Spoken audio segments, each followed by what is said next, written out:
still they are afternoon, maybe some they are morning, so good morning, wherever who is following us. And I would like to thank all our guest speakers for accepting my invitation to be with us in this webinar. For Dr. Bruce Allen, Dr. Yuri Takayev, Dr. Yahya, and Dr. Ahmed from Turkey is will join us a little bit. And our dear friends, Dr. Osama and Mazen, they are also one of the Middle East group. So they are representing the Middle East group, and our guest speaker, they are coming from outside. And I would like also to thank Lunatus Kushalong for sponsoring this meeting. Thanks also for the Marvision for handling this event. Um, I would like first to have the first presentation. It will be for Dr. Mina Ashraf or as a company symposium. Dr. Mina, you can start, please. Thank you. Good evening. First of all, thank you so much, Dr. Muhammad, for the introduction, and thank you everyone for attending this meeting. It's a pleasure to sponsor this meeting. So on behalf of Lunatus and Bosch & Lomb, I wish you all a happy Eid. It's a little bit late, but Eid Mubarak to everyone. Today we will present to you a brief presentation about Lottimax and Lottimax gel. Lottimax is lotiprednol etabonate, 0.5%. It is the corticosteroid that we describe as tough on the inflammation and soft on the eye. When we look into the conventional corticosteroids, we always see that there are some unmet needs with the conventional corticosteroids. First, the corticosteroids are effective in reducing ocular inflammation, but they are limited by their adverse events. And the most famous one is the elevation of the intraocular pressure. All the conventional corticosteroids inhibit the degradation of the extracellular matrix material in the trabecular meshwork, leading to the aggregation of an excessive amount of the material within the outflow channels and a subsequent increase in the outflow resistance. The second famous side effect of corticosteroids is the formation of posterior subcapsular cataracts due to the formation of shift-based intermediates between the steroid C20 ketone group and the nucleophilic groups, such as amino groups of the lysine residues of the lens protein. So due to an interaction between the C20 ketone group in the structure of all conventional corticosteroids and the lens proteins. And here comes Lottimax as the smart design. Lottimax is the only ester steroid developed for the treatment of ocular inflammation, and we can say that Lottimax is the only eye-tailored corticosteroid.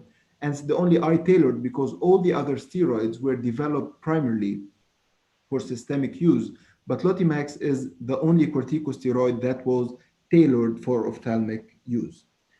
In terms of chemical structure, Lottimax is similar to prednisolone acetate with just one difference, which is the replacement of the C20 ketone group by a C20 ester group. And this was developed by what we call retrometabolic drug design. And with retrometabolic drug design, we begin with the inactive metabolites and we work backwards to design the active parent drug. So in this case, we start with studying the metabolism of prednisolone acetate, which is the lead compound, and we studied the metabolism, and we found that prednisolone acetate gets metabolized into active metabolites and inactive metabolites. So by discarding the active metabolites and working on the inactive metabolites in a retrometabolic pathway, so we can reach a new compound which shares the same characteristics of the parent compound, but in this case, this new compound will have a predictable metabolism only into inactive metabolites. So the concept of retrometabolic drug design is based on the creation of a new lead compound designed from an inactive metabolite of a previous lead compound. And using this retrometabolic drug design, we can see that Lottimax is similar to prednisolone with the replacement of the ketone group by an ester group. having this ester group or having Lottimax as the only ester steroid, Lottimax have a predictable metabolism to avoid undesired intermediates.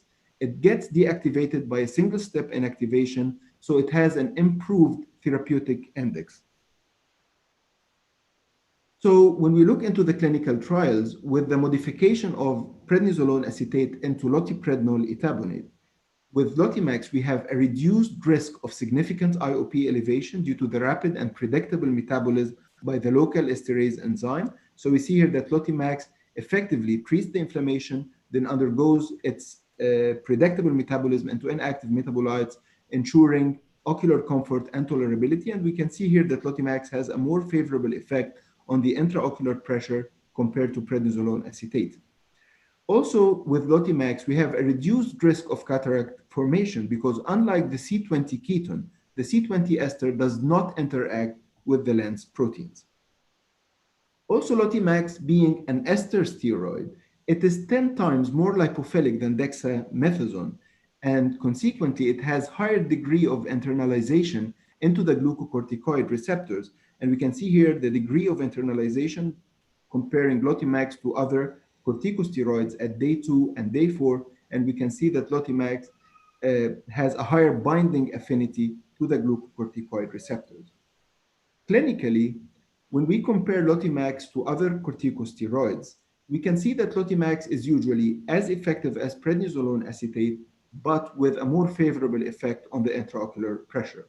So in postoperative inflammation, here in this study, post-cataract inflammation, Lottimax was as effective as prednisolone acetate in reducing the cell count and the flare scores, but Lottimax had a more favorable effect on the intraocular pressure compared to prednisolone acetate. And this difference here in this study reached statistical significance at day 3 of the treatment.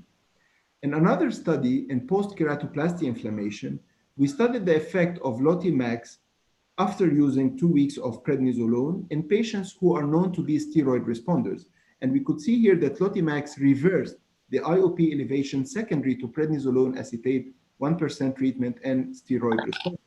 In this study, the patients after 2 weeks of prednisolone acetate, they had an elevation in the intraocular pressure. Shifting them to Lottimax after 2 weeks, there was a 41% reduction in the intraocular pressure without any cases of acute graft rejection or worsening of the inflammation. So Lottimax in postoperative inflammation, it effectively resolves the ocular inflammation in postoperative patients, and Lottimax also produce a lower risk of intraocular pressure compared to prednisolone acetate.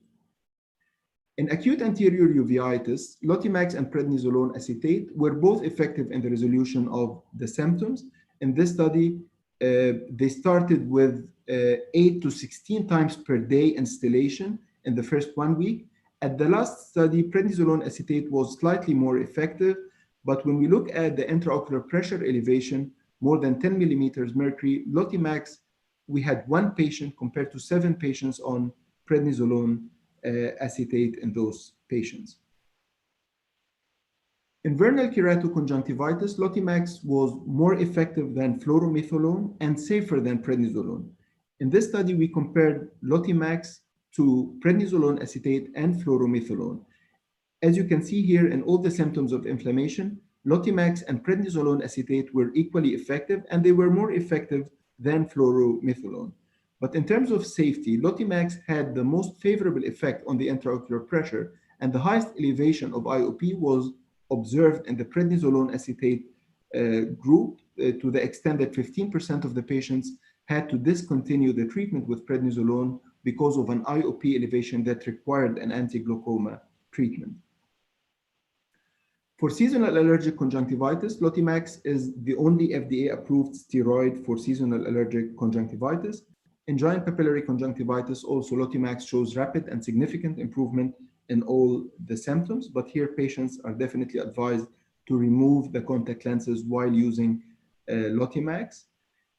Also in studies that studied the effect of Lottimax on the inflammation associated with dry eye, Lottimax shows improvement in the keratoconjunctivitis ceca inflammation after 2 and 4 weeks. Also, Lottimax showed a significant improvement in long-term use when we compared Lottimax to fluorometholone for 24 months. Both treatments were effective, but Lottimax had a more favorable effect on the IOP over fluorometholone at 24 months of treatment. In meibomian gland dysfunction, Lottimax significantly decreases the concentration of the inflammatory cytokines.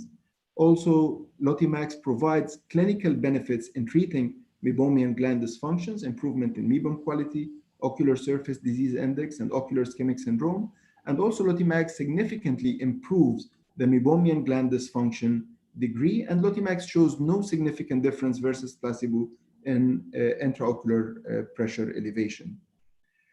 In the inflammation associated with dry eye, it's recommended to start Lottimax 4 times daily from day 1 in association with preservative-free artificial tears for 14 days, and then we drop the dose of Lottimax from 4 times daily to twice daily, and here we start the cyclosporin twice daily up to 60 days, and then we can stop the Lottimax treatment and keep it only for up to 4 times daily for flare-ups, and we continue for long-term use with cyclosporin and the preservative-free artificial tears. And so this is, for summary, Lottimax is tough on the inflammation and soft on the eye. But here we always had a challenge with the formulation that we always had to shake Lottimax vigorously before use because of the suspension formula. And that's why now we are introducing the Lottimax gel, which is approved by the US FDA for the treatment of post-operative inflammation and post-operative pain. Lottimax gel is a unique formulation. If we compare Lottimax gel to Lottimax suspension, Lottimax gel is formulated with a mucoadhesive technology engineered to adhere to the ocular surface. It has an adaptive viscosity. It's gel at rest and viscous liquid on the eye, so it doesn't cause any blurred vision. Also, the drug-related blurred vision was rarely reported, 0.25% of the cases. So Lottimax gel provides the mucoadhesive technology, which improves the pharmacokinetics of lotiprednol etabolate, and it can stay longer on the ocular surface. Second, Lottimax gel provides dose uniformity because no shaking is required to resuspend the drug. So Lottimax gel delivers a consistent concentration of lotiprednol etabolate in every drop. Also, Lottimax gel has low preservatives and it contains 2 known moisturizers. When we look at the formulation, Lottimax gel has 70% less preservative than Lottimax suspension. And also Lottimax gel contains glycerine and propylene glycol to improve the ocular moistening. And finally, the pH of 6.5 instead of 5.5 with the Lottimax suspension, which is very close to the human tears pH, and this improves tolerability and ocular comfort.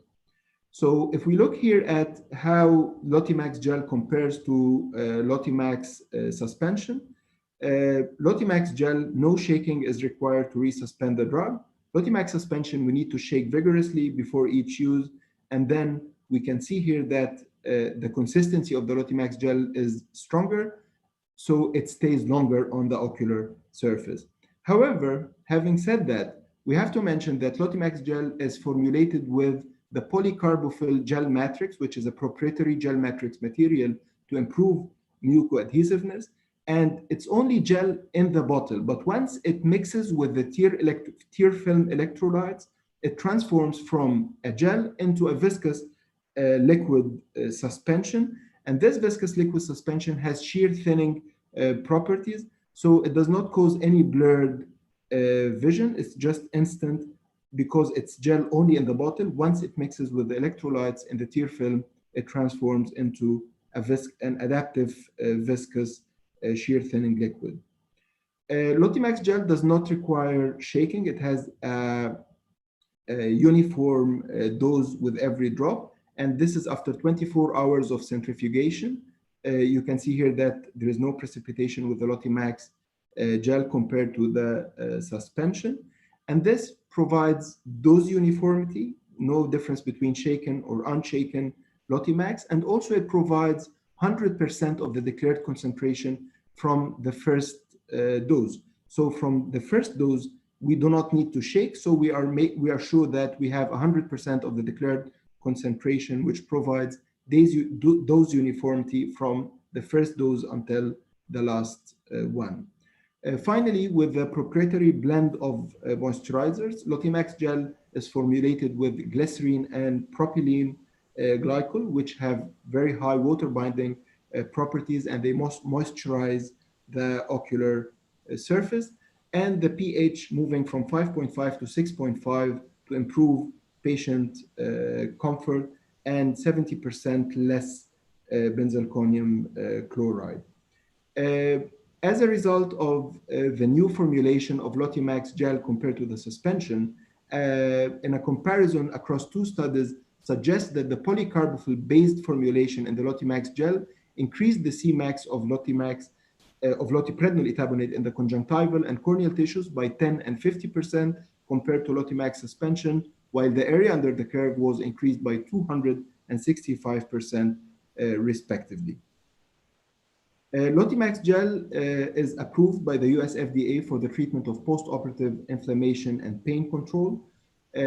We can see here that more patients achieved complete resolution of anterior chamber cells with Lottimax gel versus its vehicle at day 8 and day 15. And also more patients treated with Lottimax gel were pain-free at day 8 and day 15 versus its vehicle. Also, with the tolerability profile that you expect from lotiprednol etabonate, the risk of significant IOP elevation, more than 10 millimeters mercury, was similar to that of the vehicle compared to Lottimax gel. So it's the excellent tolerability profile expected with lotiprednol etabonate. As I mentioned, Lottimax gel is currently available, and it's approved for the treatment of post-operative pain and inflammation. Thank you very much. And if there are any questions, I'm more than happy to thank you, Mina. It's comprehensive. You already mentioned everything and discussed everything. If there is any comment from any panelists here about this one, we are ready to hear about it. And with the Lutimax with you.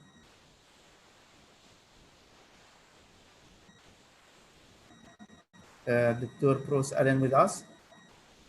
I'm sorry, I just lost you for a moment there, Mohammed. Yeah, we use Lottimax particularly in the steroid responders. It's a little expensive for routine use compared to fluorometholone in the UK, and that is where we fall down with it, but we certainly use it.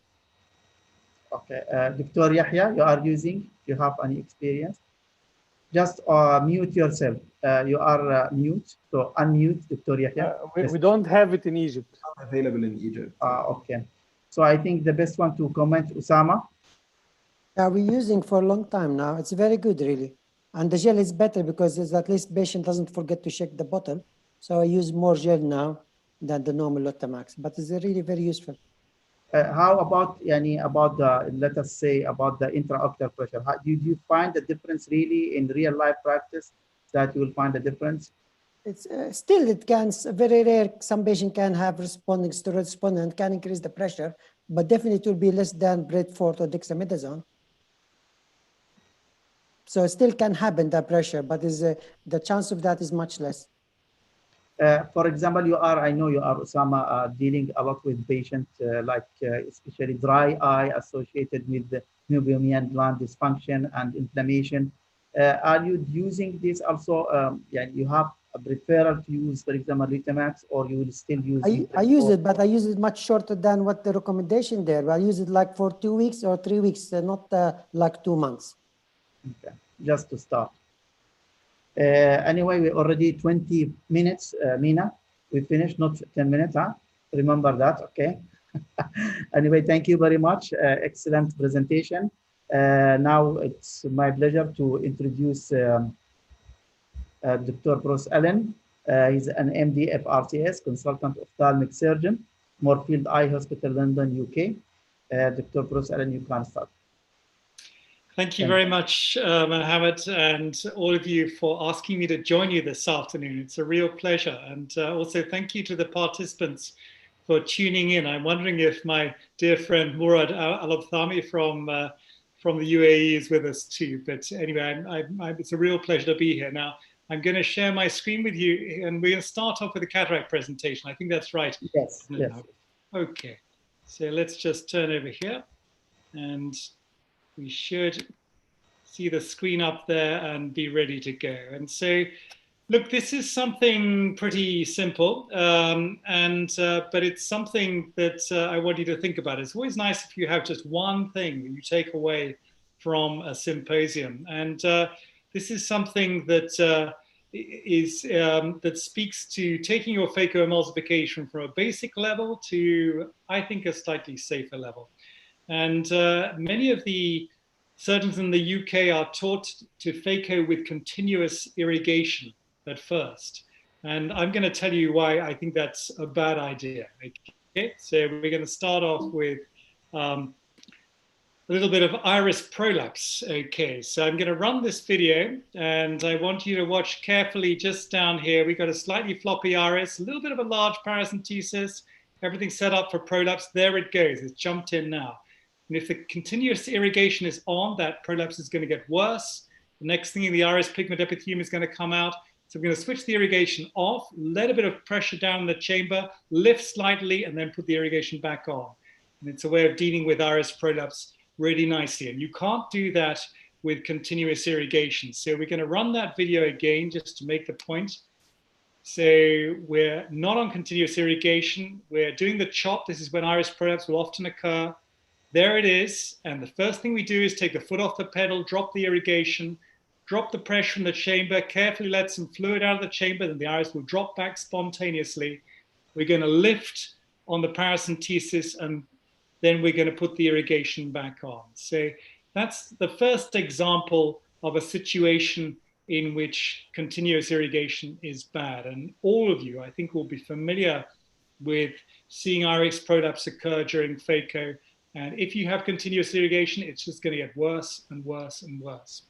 So second example, let's just move on, is retained fragments. We commonly see postoperative uveitis after cataract surgery. It's about 1 case in 30. Now, I can't prove this, but I got a private theory that is related to occult retained small fragments of lens matter. So small fragments of lens matter that are washed around the eye and lodge in the paracentesis, the main entry site. If you chase these around the eye with the I&A after you've taken the phaco out, they run around under the iris, lodge in the zonule, you never see them again. And I think that may be the root of many cases of persistent inflammation after cataract surgery. And so it's always nice to have a strategy for dealing with lens fragments when you've finished the phaco. So I'm going to show you a couple of things here, again, relating to control of irrigation. So first of all, we've got quite a straightforward case. We've got some epinucleus lodged there, just touch outside the paracentesis, and that will blow through. I'll just show you that again. So finish the phaco, express it through the paracentesis there with a light touch outside. That's great. But that doesn't always happen like that. So what happens if you don't have that? If you have a larger fragment, it doesn't want to come out. So let's see that. So here we are. We've tried expressing it. It's not working. We've got a large fragment lodged just here. And so we take the irrigation off, tap it round, and it will jump into the phaco and out of the chamber. So you can't do that on continuous irrigation, because if you have continuous irrigation, the fragment that is lodged in the paracentesis, as soon as you try to push it back into the chamber, it will wash back into the paracentesis and you won't get anywhere. So you have to take the irrigation off, and then you can tap on the cornea to express it into the chamber. Let's see that again. So we can't get it out that way. We're taking the irrigation off, pushing it into the chamber, tapping a little bit on the cornea to get it free, switch the irrigation back on with the vacuum, and there's only one way out of the chamber there, and that's up on the end of the phaco tip. So that's another example of where phacoing on continuous irrigation is bad. So little tip, just always when you're learning surgery, use your dominant foot. If you're right-handed, it's your right foot, other way around if you're left-footed. use your dominant foot on the phaco pedal so you have nice control over irrigation. And there are times in the surgery, particularly dealing with iris prolapse and with strategies for dealing with your fragments easily at the end of the surgery, when it's going to help you to switch the irrigation on and off. So, Mohammed, I've got a refractive case later, so I'm going to leave it there. I'm going to stop my screen share, and I'm going to ask you to tell me when it is that you want to do the refractive cases, okay? Yes, thank you, Dr. Bruce Allen. Now we can just have an opinion of other colleagues about the case. We'll start with the first case, the iris prolapse. If there is any comment or any question to Dr. Bruce Allen from the panelists. Dr. Yahya or Dr. Yuri or Dr. Osama. Yes, please. In case of iris prolapse, I totally agree with Bruce that the continuous irrigation provoked this. But not only that, if the iris is coming out, not just close the wound, but coming out. This is the other point for discussion, how to push it back. And the many of young doctors, they try to push the iris back by the same way. The iris is coming out and the surgeon pushing back by the same way. And this is a big mistake, because before you stop the irrigation and reduce the intraocular pressure, this attempt is a not successful attempt. So we always try to use the main incision to reposition in the iris from the side ports, or to use the side ports to reposition in the iris coming from the main incision. So the movement should be from the side and from the outside to inside, but not opposite. And this is the and there's also one important point. I agree what you said, but one of the most important things for younger doctors, that the main reason for this event is not the continuous irrigation. It is a wider paracentesis than the instruments you are getting inside. So in this case, whether you have continuous or not irrigation, though I don't use continuous irrigation, but whenever the opening is wider than the instrument you get, it will come out. So the message here also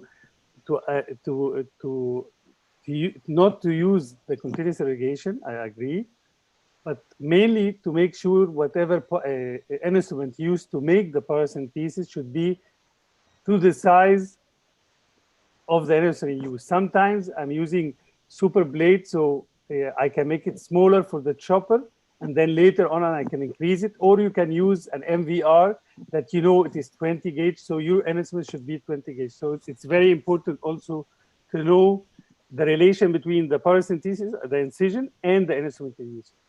great. Dr. Yahya, just I have. Can I ask you something? Yes, What do you think in case if the iris is not prolapsed, but they close the leakage, they touch the wound and stop? Do you think this stabilizes the anterior chamber in case of the floppy iris? Should we reposition the iris in this case? Yes or not? Or you use this as a chance for you to continue. Okay, Dr. Bruce Allen, please. Yes, so some really interesting points there, and I'm really glad, Yuri, that you mentioned the last one. There's two things to say that are very important about iris prolapse, whatever you believe. First is that the sooner you deal with it, the less traumatic it is to the iris and less of a problem it is. What I don't like to see is doctors doing phacoemulsification when the iris comes up to the paracentesis and just continuing, because it will then become floppy and difficult to deal with. So the first thing is to deal with it early. And the second thing is, Yuri, again, the point you made earlier about trying to push the iris back in through the same entry site as prolapsing through. Once the iris is prolapsing through the entry site, then you do indeed have to go to one of your other entry sites and sweep the iris away from inside the eye. But that will not work if the anterior chamber pressure is high. So again, a common mistake I see in dealing with iris prolapse is doctors overfilling the chamber with viscoelastic, trying to get the iris back in. You want a low pressure in the chamber. So the two really important points, I think, is first of all, don't be so concentrated on the end of your phaco piece that you don't see the iris jump up towards the paracentesis. And the second thing is, if you see iris prolapse, deal with it straight away. And the first thing to do is to lower the pressure in the eye. And one of the final points, a little practice point that really speaks to the point about the larger wound. And that is, don't sit down on your paracentesis. You've got to float in your entry sites when you're doing phaco. If you're pressing down, that again is increasing flow through the paracentesis, and that's likely to promote iris prolapse.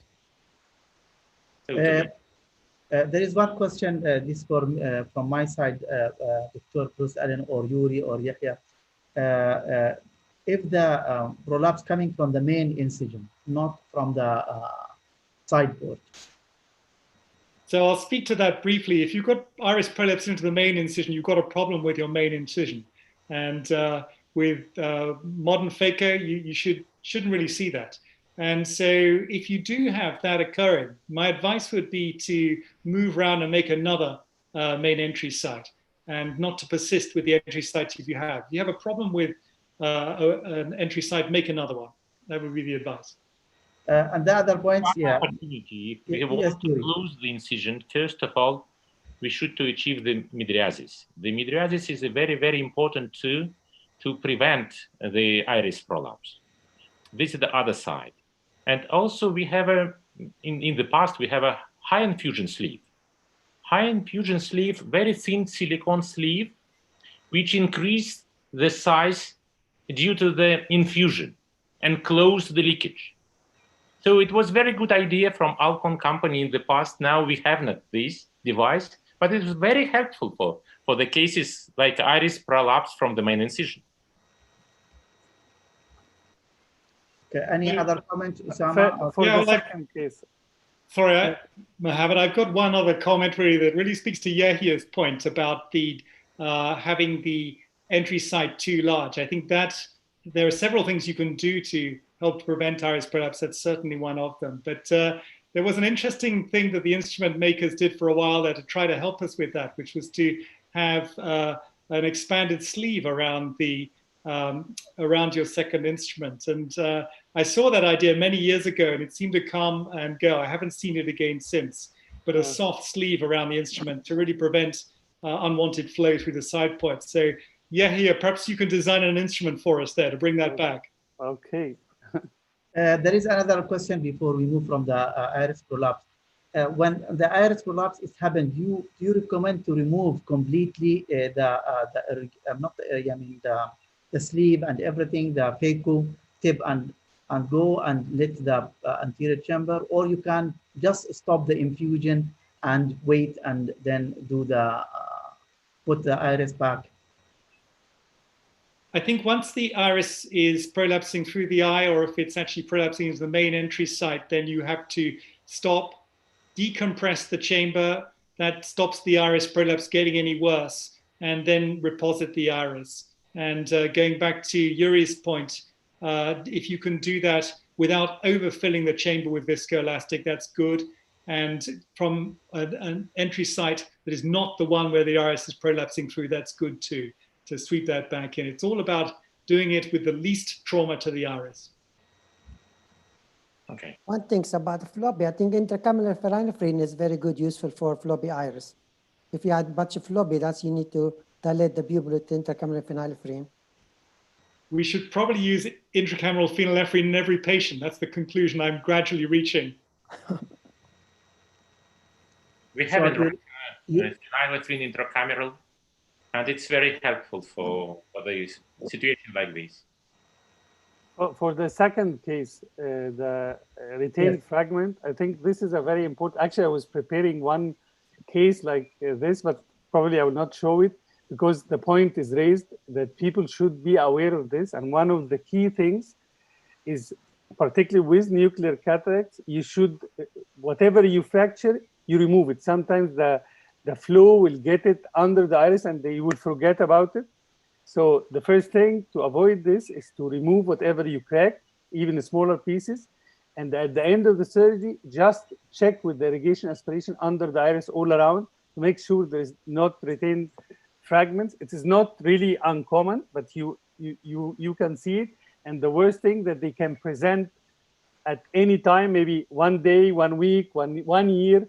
We just had a case coming after 2 years of phacoemulsification, and these people will have recurrent iritis, sometimes corneal, localized corneal endothelial decompensation. And if you really are not aware of this, you will miss it and you will be puzzled. And sometimes after few months or 1 week, this particle will jump into the anterior chamber, and you can see it when examining the patient at 6 o'clock. So it's a very important point. Thank you, Bruce, for raising this, because it's really very, very important point. Right. Any comment about this one? Yes, Yuri?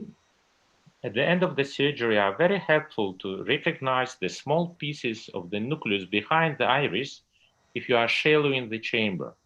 And the iris contour in this case will be slightly changed by this small piece. So this is the same idea, to reduce the irrigation, shallow in the chamber, and check carefully the iris plane. Okay, this is my question: how to check? Sometimes you are going to miss it because otherwise, you know, it's not that. Well, the iris you can see, but behind the iris, it's not easy to recognize. But if you are shallow in the chamber, you can see. You have to look for it. Don't you think that if you use, for example, the treatment that we are using, prednisolone or whatsoever, or Lutimax after the surgery, it doesn't prevent this inflammation? No, it's even if it will make the inflammation a little bit better at one point, but it will not solve the problem. The solution is to remove it. The best is to prevent what is the size? What is the minimum size? I mean, what is the size that you think it can lead to inflammation? I mean, if a very small piece, it can also. Any size, in my opinion, any size. Yes, Dr. Mohammed, because this is the ping-pong effect. It's damaged the endothelium from inside. And after 6 months, 8 months, if you are waiting, and the patient, due to the gravity, this piece always at 6 o'clock. But if the patient changes the position for horizontal position, it is moving. And it is ping-pong effect also. So it's damaged the cornea. The point, not only inflammation, but also mechanical effect. Exactly. Anyway, thank you very much. Very interesting cases, Dr. Bruce Allen, and discussion. The time is running, so we need to move to Dr. Yahya Salahuddin, my dear friends, Professor of Ophthalmology, Cairo University, Egypt, Consultant Cataract Cornea Refractive, Eye Care Center, Cairo, Egypt. And please, you can start with cataract cases. Thank you. Okay, I will go for the cataract cases. My first case, to Mohammed, you can stop me when I. The first case is very interesting case.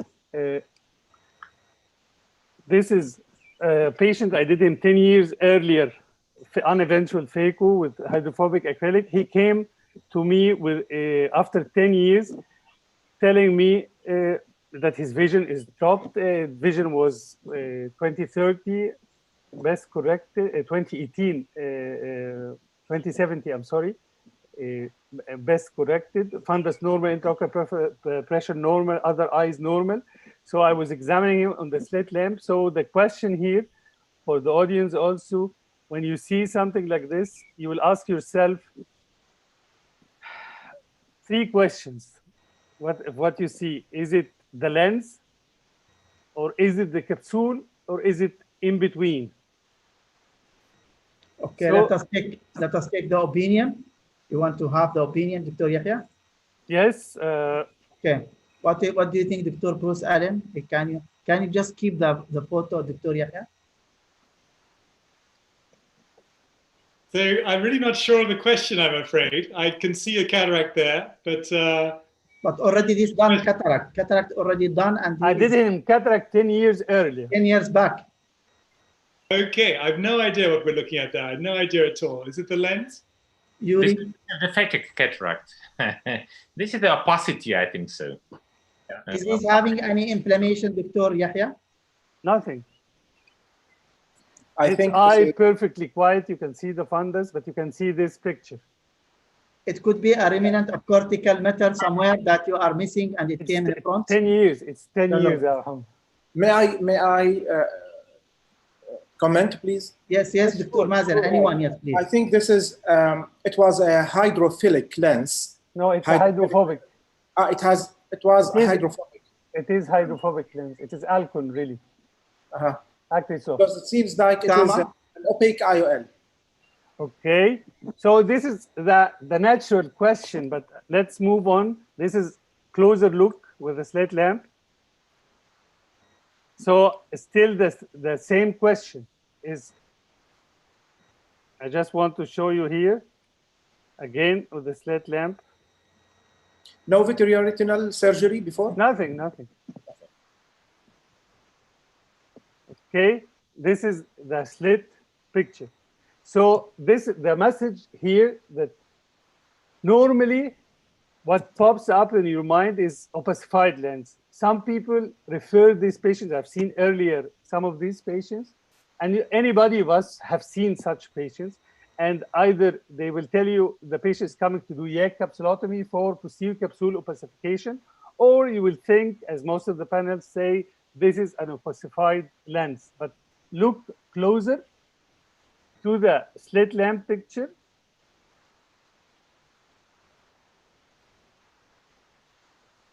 It's not the lens. Yes, it is the back of the lens. Yes.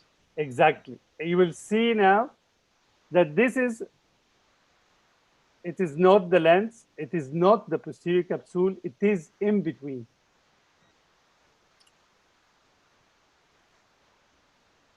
I'm just trying to show it. You see, this is the reflection of the lens.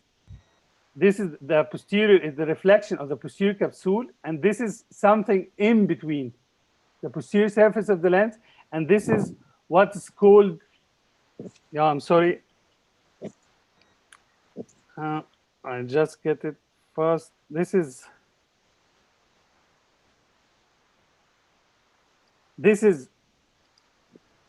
actually, this is the lens, and this is the posterior capsule, and this is fluid, turbid fluid behind the lens. This is called late capsular block syndrome. And it's for some reason, the epithelium proliferates, there is cortical material, sommering rings, metaplasia. So you can see here, the lens, after we saw the sham fluke image, that this is the lens, this is the turbid fluid, this is the posterior capsule. So the second question now, after we know the diagnosis, and I'm sure all of you have seen such cases, how can you proceed? Can we have the opinion, Dr. Bros or Yuri? So, yeah, capsulotomy, no? Yeah, capsulotomy, okay, it's an option. Where and how? Where in the center, in the periphery, objective? In the center. Okay, and Yuri? But this is a fluid, like the other option really is the anterior capsule. The anterior capsule, as far periphery in the anterior capsule, you break that to go to the outside of the lens. Okay, Yuri? Touch the capsule, we provoke the inflammation, too much material behind.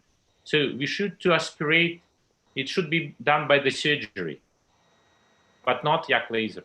Okay, I did what Yuri said, but remember this is 10 years, but my opinion was, of course, in the literature, people would do YAG capsulotomy like Dr. Bros said, but usually it's intended to be done in the periphery to have this fluid leaking out.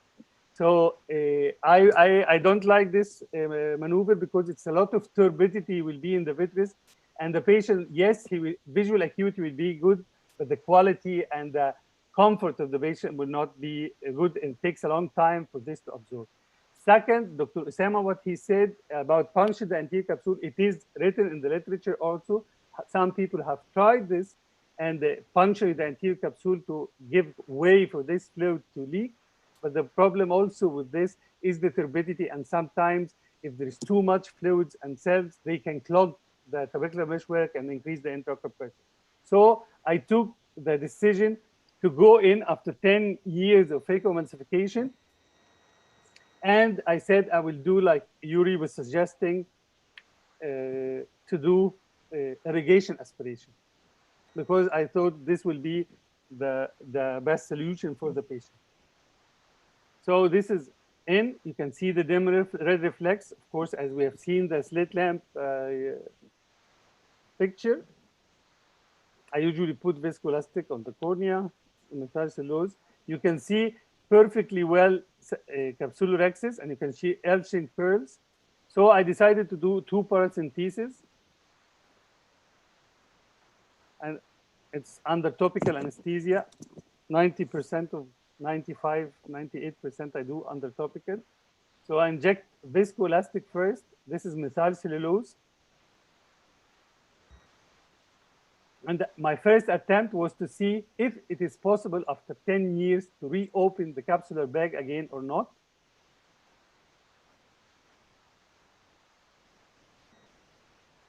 So I will go with irrigation aspiration canals, but this is the Koch aspiration canal, which is flat, and this is the Browiler irrigation canal, which you can direct very well the fluid posteriorly, and it is sharp, so I can use it as a dissector.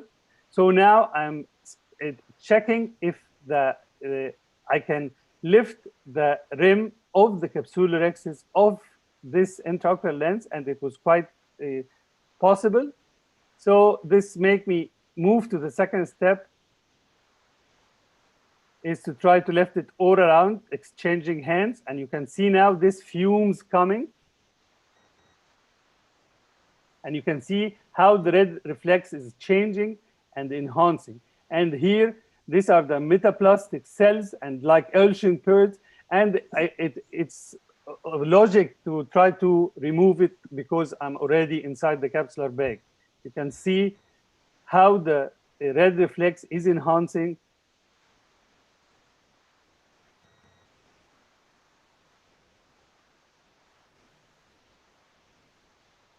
So it's interesting to see that if you do proper surgery in the first place, still after 10 years, you can reopen the capsular bag and manipulate, and even you can exchange lenses if you need to and reimplant the new lens into the capsular bag as well. How old is this patient? 69. He has no any systemic diseases. So that's about it. It's very clear now. The bag is clean. And I'm making sure I'm cleaning all possible cleanable cells present or fibers. Inject intracameral antibiotic in the capsular bag at the end of the surgery.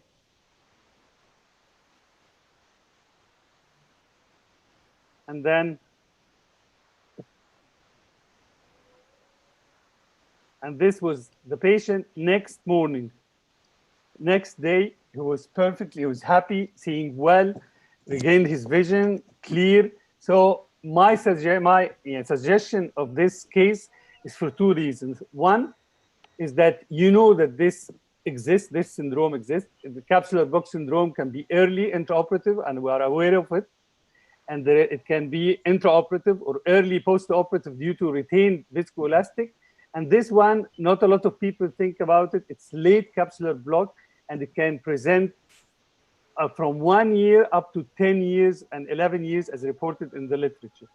This is the one thing to make sure not to take the easy decision of diagnosing whatever you are accustomed to. Second is that there are options of treatment, and you should tell the patient the benefit and the ease of each one. So this is, we already discussed the case. Okay, Dr. Yahya, we can just stop and go to Dr. Yuri. Then maybe if we have a time, we can go back to other case. It's okay for you? You can really. You're looking to... Oh, if you visit very fast, okay, we can go for the second case, okay. Okay. I have a lot of cases. Okay, the second one. Okay. This is the second case that even when we get to the end of the surgery of everything, this is the iris prolapse happening. But at the end of the surgery, some people, young people, feel more relaxed, and even we get sometimes relaxed. But we have to know that we can open the posterior capsule. We can open the posterior capsule even at the very last minute, at any moment of the surgery. So this is irrigation aspiration, even with the port is superior, looking forward, up. Look here, I'm catching the capsule. This is a slow motion just to show. You can see here the tear of the posterior capsule. Once you identify that you see the tear, you should stop. You should stop and decide what to do. And there are multiple questions. Is there vitreous, break of the anterior vitreous face? And the way you go out, as you saw, I went out first with the phaco, leaving the irrigation in, and then replaced this with viscoelastic to tamponade the area of the tear, and then decided, after examining the tear, I don't see it round, there is no vitreous, maybe vitreous strength very minimal, we will see, but I decided I should convert this tear into posterior capsular exit. Not this one, okay.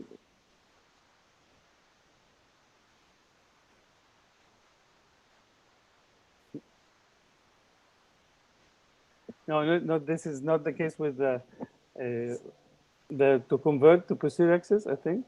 No. But anyway, you have to identify if there is vitreous or no vitreous. And then I'm doing dry aspiration of the remaining cortex. And you saw me removing the fragment with the capsular axis forceps, which I think is a very useful tool to deal with fragments. And then tamponading, it's a tamponading the anterior vitreous. If you see a straight line, there is no vitreous. And this is very important. If you identify a complication early, then you can avoid further complications. And then the lens can be implanted in the capsular bag or in the sulcus. Of course, there's a lot of talk about one piece not to be implanted in the sulcus. But if you have it 13 millimeters, you can do this if you don't have other alternative. But the message here is to identify the problem, know how you stepwise deal with it to avoid further problems, and then to later on get your wanted results of the surgery. Okay, if we have a comment, okay, you have anything, Dr. Yahya, about the case, or you want to discuss, to have any opinion regarding the rupture? Very case for the discussion. I have some questions from Dr. Acher. First, my question, what kind of viscoelastic do you prefer to block the posterior capsule rupture? Do you use methyl cellulose or do you use other dispersive viscoelastics? Yes, I do. I use methyl cellulose. Use methyl cellulose. So from our experience, this is the cheapest one, which is a very many doctors like this. But in case of the posterior capsule rupture, if you use methyl cellulose, the elevation of intraocular pressure happened on the next day much more frequently than compared with the other viscoelastic. What do you think? I think in a way it's true if you leave it, but you don't leave it. Ah, okay. What is the best that you are using, Dr. Yuri? What is the best that you think, in your opinion or in your hands, you are using? And I think that the soft shell technique is very helpful, and we usually block the hole in the capsule by the dispersive viscoelastic, and after that we push the vitreous and the capsule by the cohesive viscoelastic slightly back. We not pressurize the eye. but we try to push hyaloid membrane back to manipulate. And also you can see the dry irrigation aspiration is a very important, it's a very great idea, very good idea. But still we have some problem with the machine automatically automatically generated the reflux in case of the venting the system. And you can see during the aspiration, when the doctor venting the system, some material going out from the pore. It's happened automatically, and it is a very stupid idea from many of companies do that, to stabilize the chamber during the venting, which is not helpful for the surgeons at all. Okay, Dr. Yahya, I think we will stop here regarding the cataract, and we will have now Dr. Yuri, if you can present cases regarding the cataract. Okay. Yes. Bruce Allen, you want to comment? I feel you want to say something, Dr. Bruce Allen. Just very briefly to say, yeah, lovely cases. I really like the first one, and I'm going to be using your approach next time I have an old capsule block case. I found that YAG has never been a problem, but I liked what you did. One very small comment at the end there is that on lens placement, if you have an intact anterior rexis and the zonule is good, reverse optic capture is a really nice option. So, yeah. That can get you out of a difficult situation there.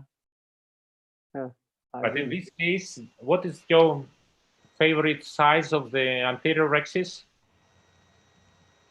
So I think this is perhaps one of the only good arguments for femto-phaco is that it gives you a consistent size, slightly lower than the optic every time. So if you ever do need to capture the optic, then you can do it. So we're looking for something slightly smaller than the optic in every case. And so if you're very clever, you can do that. There is a really good tip that I'm going to share with the participants here on rexis size, and that's that pupil size varies, corneal size varies, so it's difficult to use any of those markers. But the thing that's always the same is your main entry site. And if you make your rexis about twice the size of your main entry site, it'll be about 4.5 millimeters there or thereabouts, about right. So it's like a little scale bar. And so like everyone has their own ways of doing this, but that's something that works for me. Good idea. Thank you for your comment. Okay. I can't start because the screen is busy. So yes, now I can activate my video. Let me introduce the case. Okay, I want just to introduce Dr. Yuri Takayev. He's a professor of ophthalmology and in medical university in Russia. And he is also one of, I learned from him for more than 5 years before, 10 years. He was visiting us in our Qasimi hospitals, dear friends. And he is also a visitor also to UAE. Thank you, Dr. Mohammed, for your introduction there. But when you introduce the doctor from Russia, Russia is huge. So I'm from St. Petersburg, or north of Russia. So the first case, this is a young lady with intermission. Can you share a screen, Dr. Yuri? You are not sharing. Yeah, it's not sharing. Okay, let me check. Let me check again.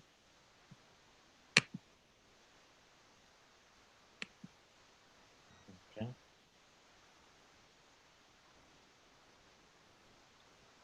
Now it's okay on. Oh no, not yet. Not yet. We checked many times before. You have to open your presentation first. It's open. Okay, now okay. So you can select.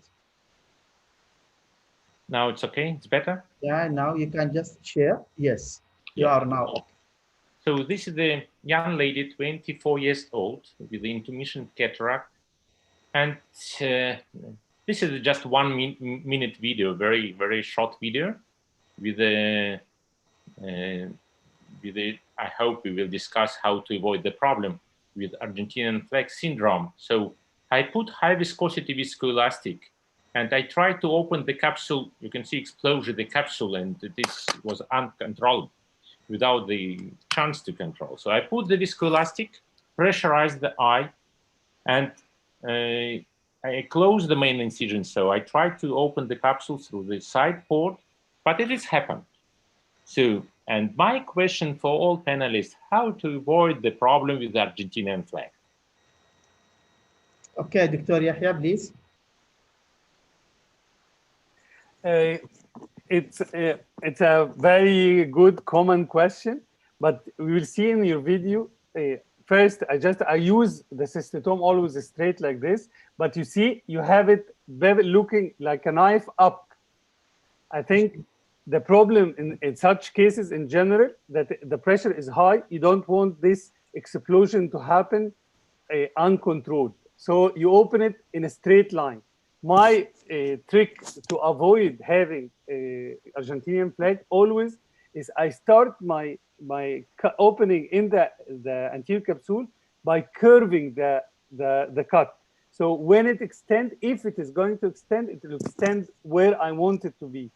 Then if I can start moving around, then I aspirate to deflate the bag even twice or 3 times during one round. So this is my trick. Of course, there are other opinions about how to avoid. Yeah, thank you. Dr. Bruce Allen, if you have a comment. Osama, Dr. Mazen, please, if they are there.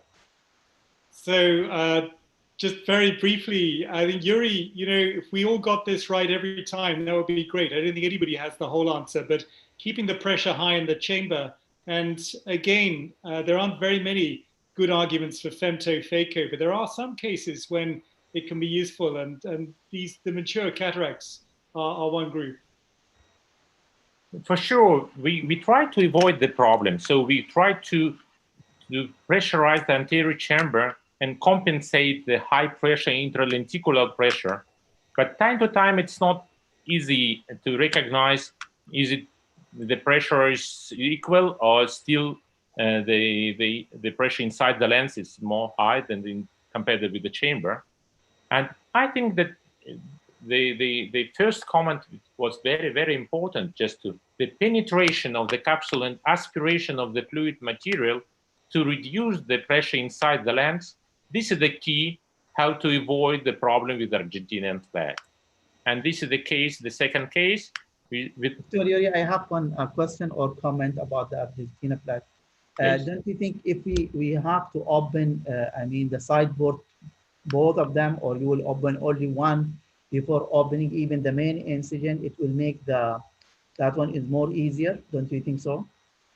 You should stabilize the chamber. Doesn't matter. You have one side port or 2 side ports, but forget about the main incision. It's not, if you pressurize the anterior chamber and put viscoelastic inside and you open the main incision, you will see that the iris prolapse happened and the viscoelastic is going out and you lost the control.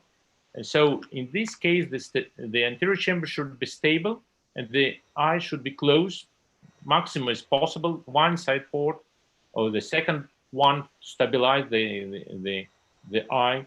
This is I think it's not a bad idea. So, but the key, how to keep the control, how to keep the control during this intermission cataract. Don't cut the capsule. Just make the penetration inside and aspirate the soft material. Any other comments, or we can go to the next case? Okay, I am ready to introduce the second. Okay, to the next case, yeah, please.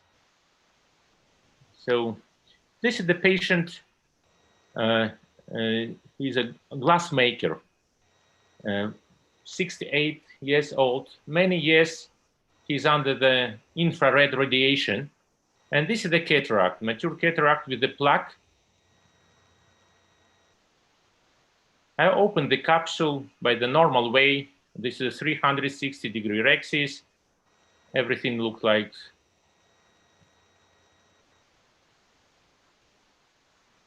a standard case, just some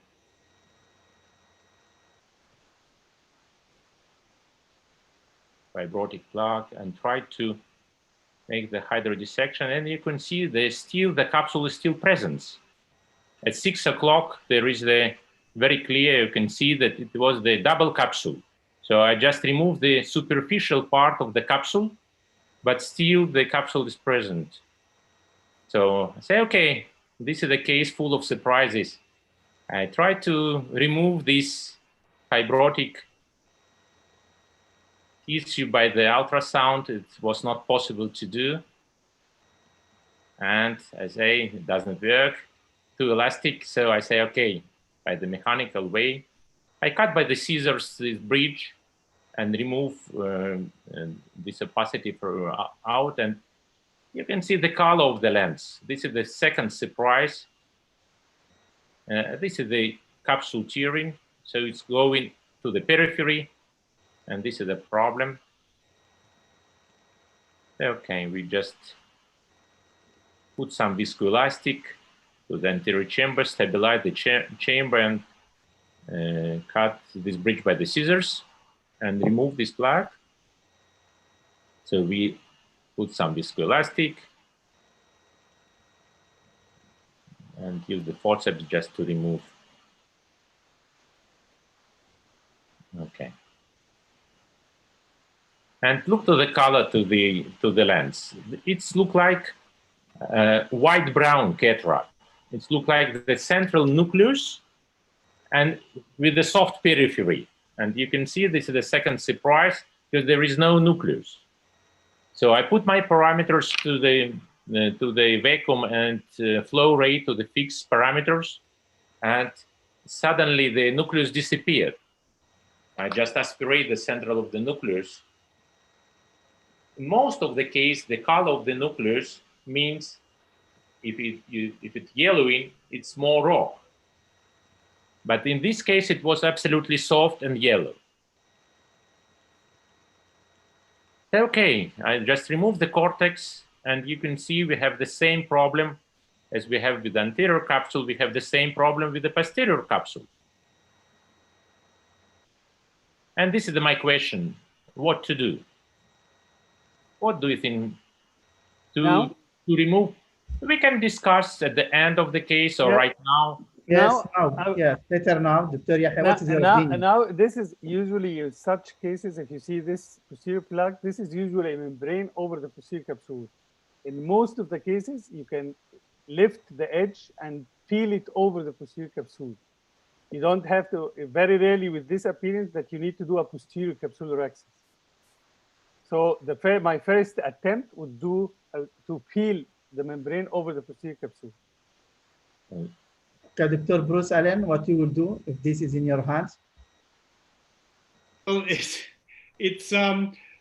the first thing is, Yuri, I think your surgery is incredible. You're dealing with a very small pupil here. So if the first thing I would think of in a case like this is just to rings or hooks to try and get a better view.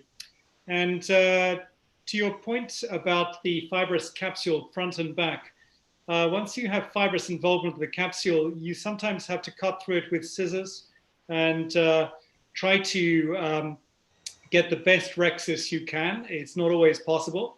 And then you are left with this plaque on the back. And what I always teach about that is that you have to distinguish between pearls and fibrous involvement of the capsule when you're dealing with an opacity on the posterior capsule. And if it vacuums off easily, that's great.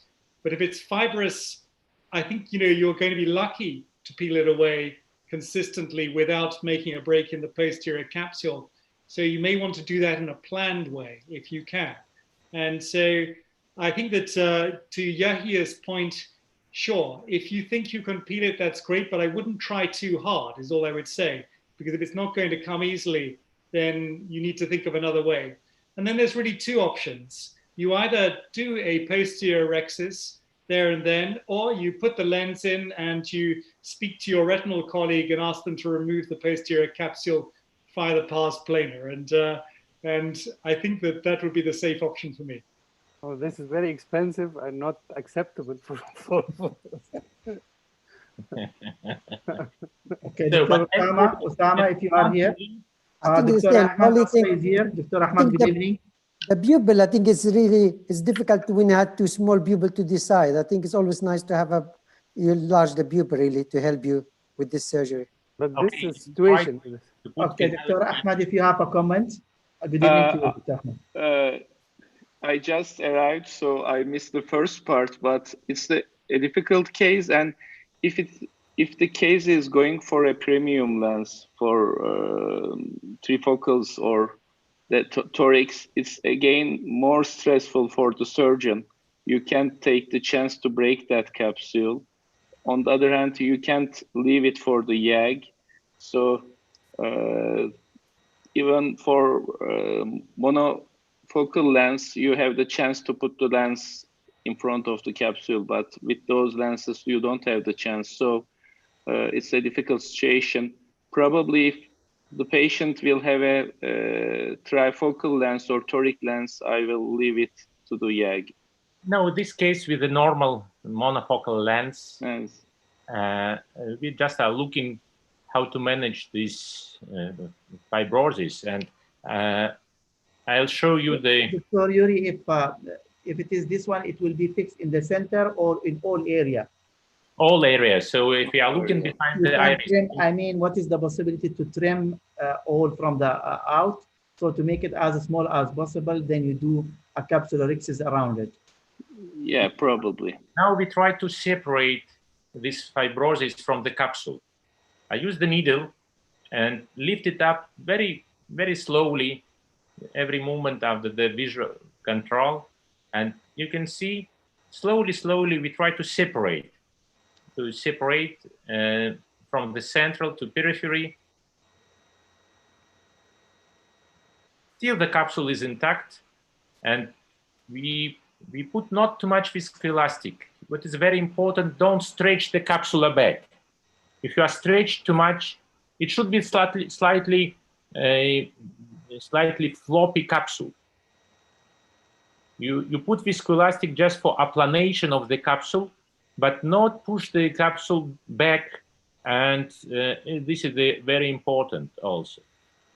Now I use the forceps to reduce this material out from the capsule, and we have a capsular back for the normal implantation.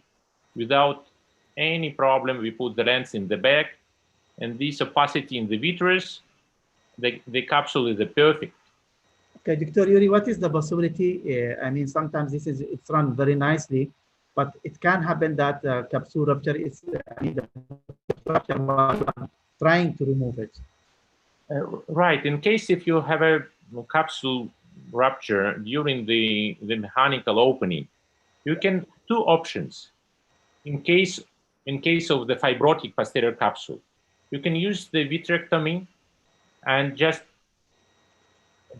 reduce in the central area the opacity and put the lens inside, because these fibrotic tissue are very rigid. Don't worry that the capsule tearing coming to the periphery.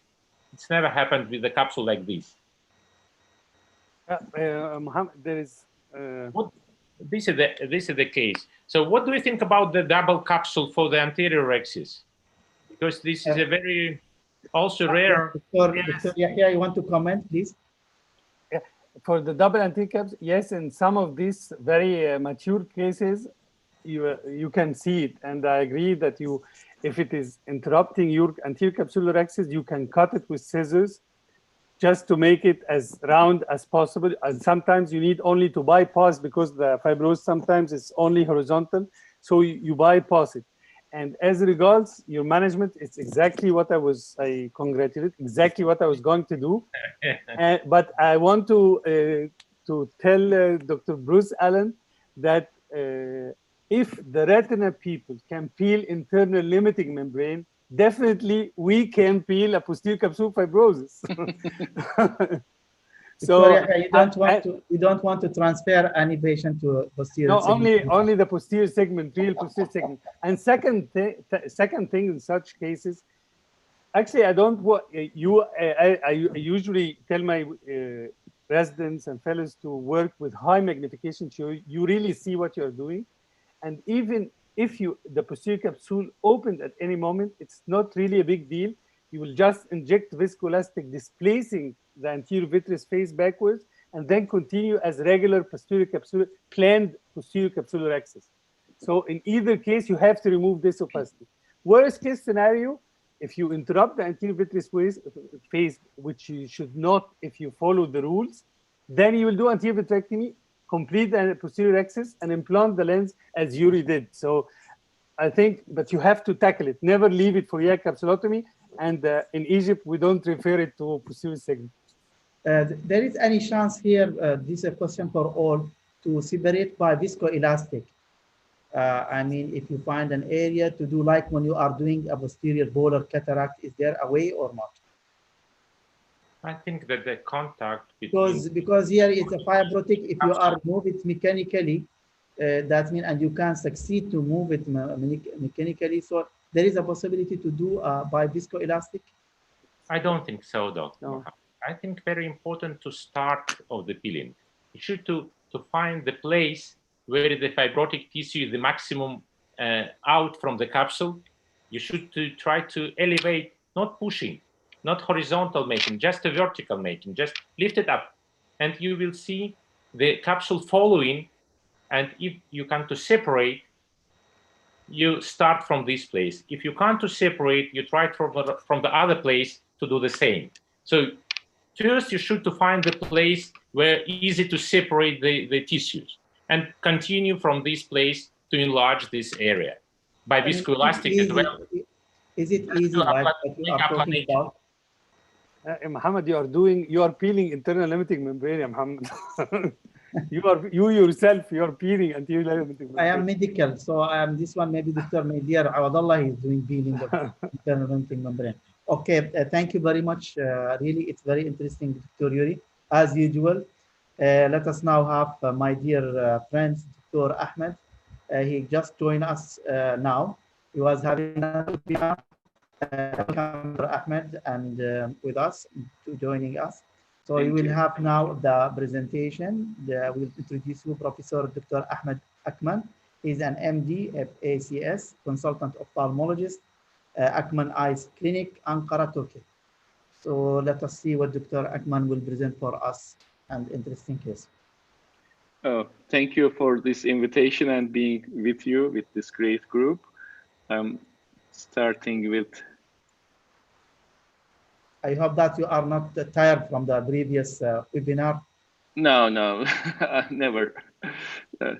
I think this is my share screen now.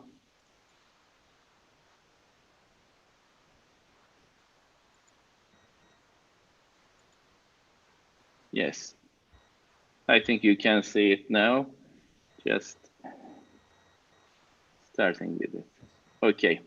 I want to show a few cases to how to handle iris prolapse during the surgery. This is sometimes a difficult problem that we can already we have a case from Dr. Bruce Allen, but let us see your opinion about this one. We discussed all the topics, so let us see how Dr. Ahmed managed this. Yes. Okay.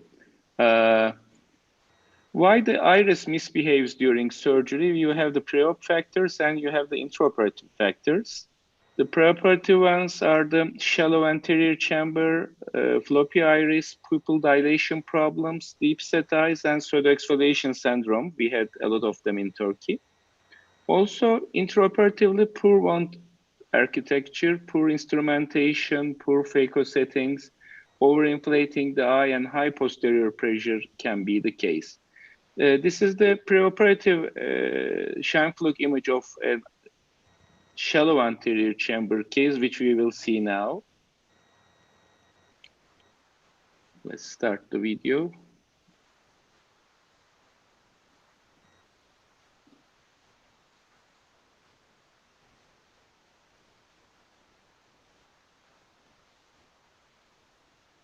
We start, it will be a toric case. You see the markers and the iris starts to come out. And during hydrodissection, you still have the problem. This is something you have never to do. This is completely wrong, but sometimes we are on denial and try to put it like that inside. It never goes back. You only damage the iris with this maneuver. you have to go from somewhere else and pull the iris back inside of the eye. And this is my preferred technique. I don't know how Dr. Allen managed it. When you put a single iris hook under the wound, you can do your surgery easily, and it goes on uneventfully.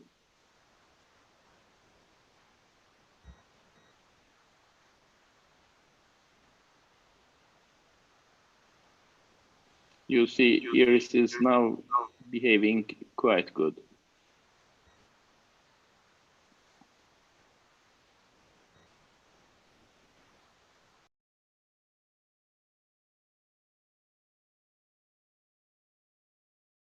I'm finishing the irrigation aspiration and injecting the lens, and I will take out the iris hook at the end of the surgery. This is a toric lens, and I have to adjust the lens, and you see sometimes I put a single stitch when I have iris prolapse, but in this case we don't need it. And here's a second case which again had similar problems. Oh, similar problems it will be? Yeah, okay. And this one with a previous trabeculectomy surgery.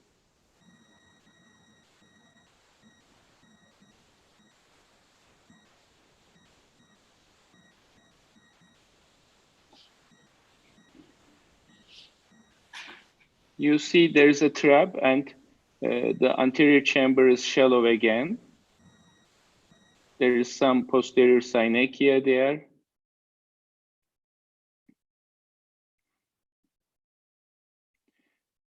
We see the iris wants to go out at the start of the surgery, so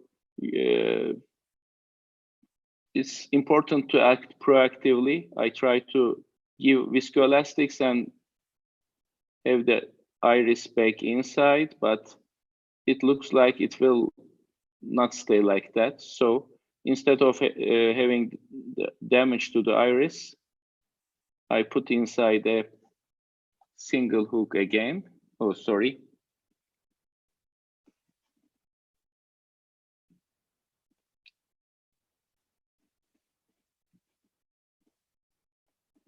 Try not to take too much time.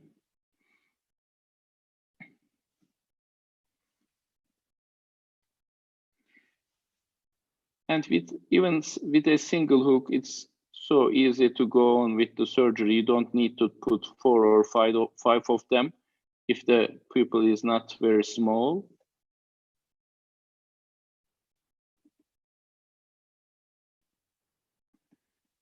And again, at the end of the surgery, you have a good pupil without any damage.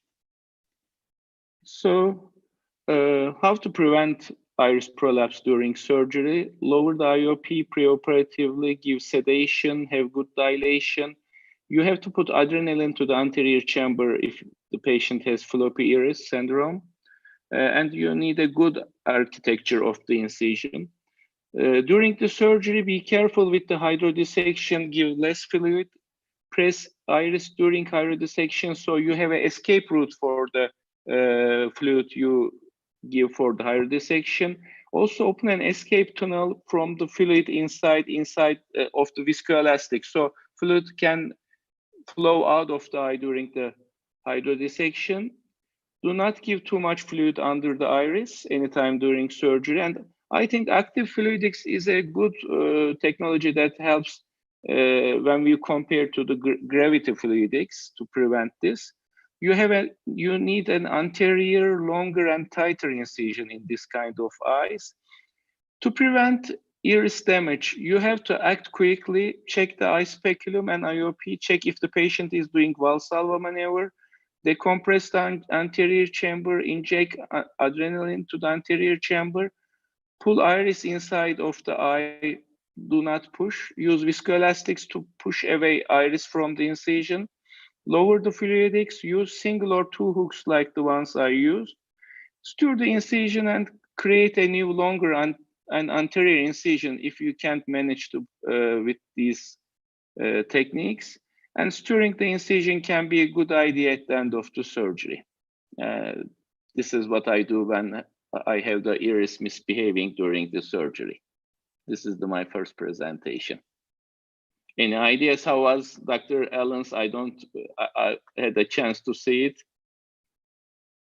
Well, I think you covered some very similar points there. The very important points you make, I think, that I would just like to emphasize are recognizing the problem and dealing with it early. And on your last slide, you were emphasizing decompressing the chamber. I think both those things are very important to stop the iris prolapse getting worse. I like your little trick with the iris hook under the wound. To continue, the alternative is simply to go to another wound site. But that was nice. Thank you.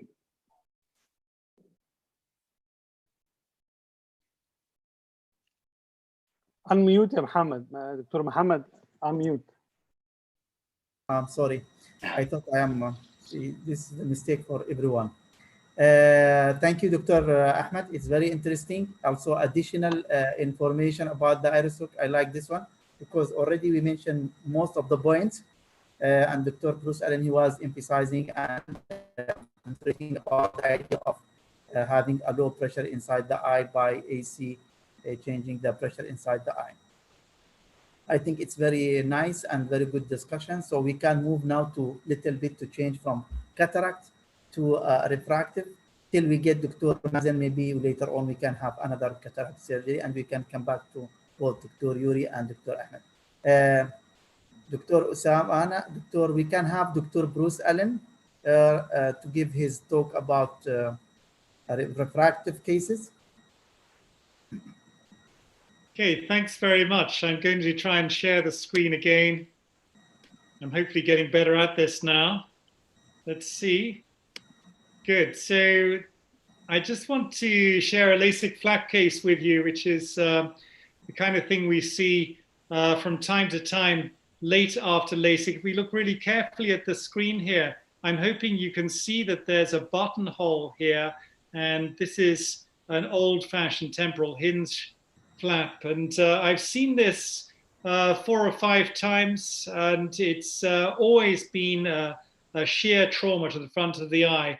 This was a tree branch, but I've also seen a screwdriver, a knife, another tree branch, and something in England we call a thistle. I don't know if that translates for, I don't know if that's something, a piece of vegetation you find elsewhere.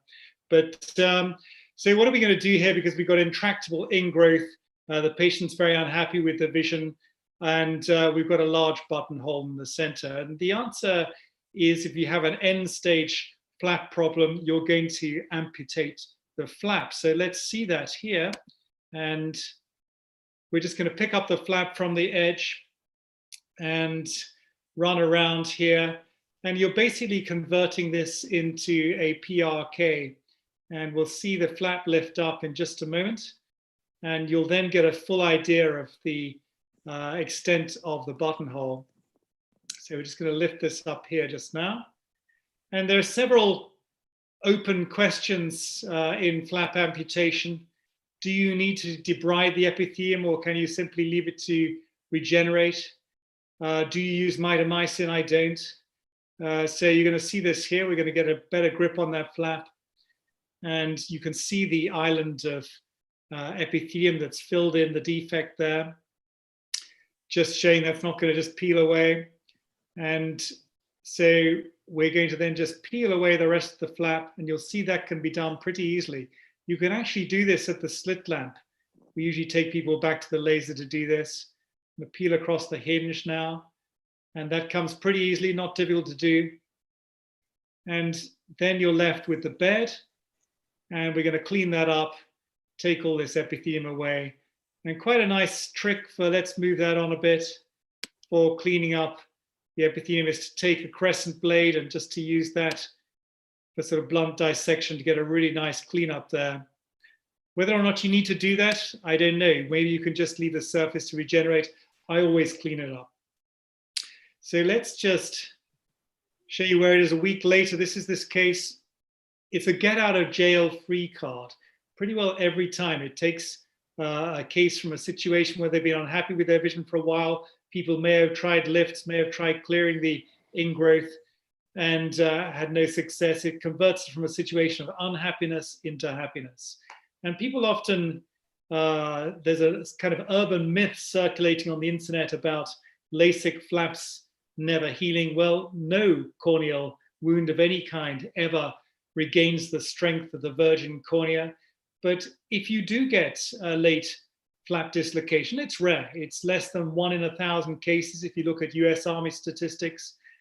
It's no problem, particularly in the post-femtosecond era. These flaps are very thin. That's 50 microns of stroma perhaps, and a 100 micron, 110 micron flap, and it's no problem to remove it and convert it into a PRK.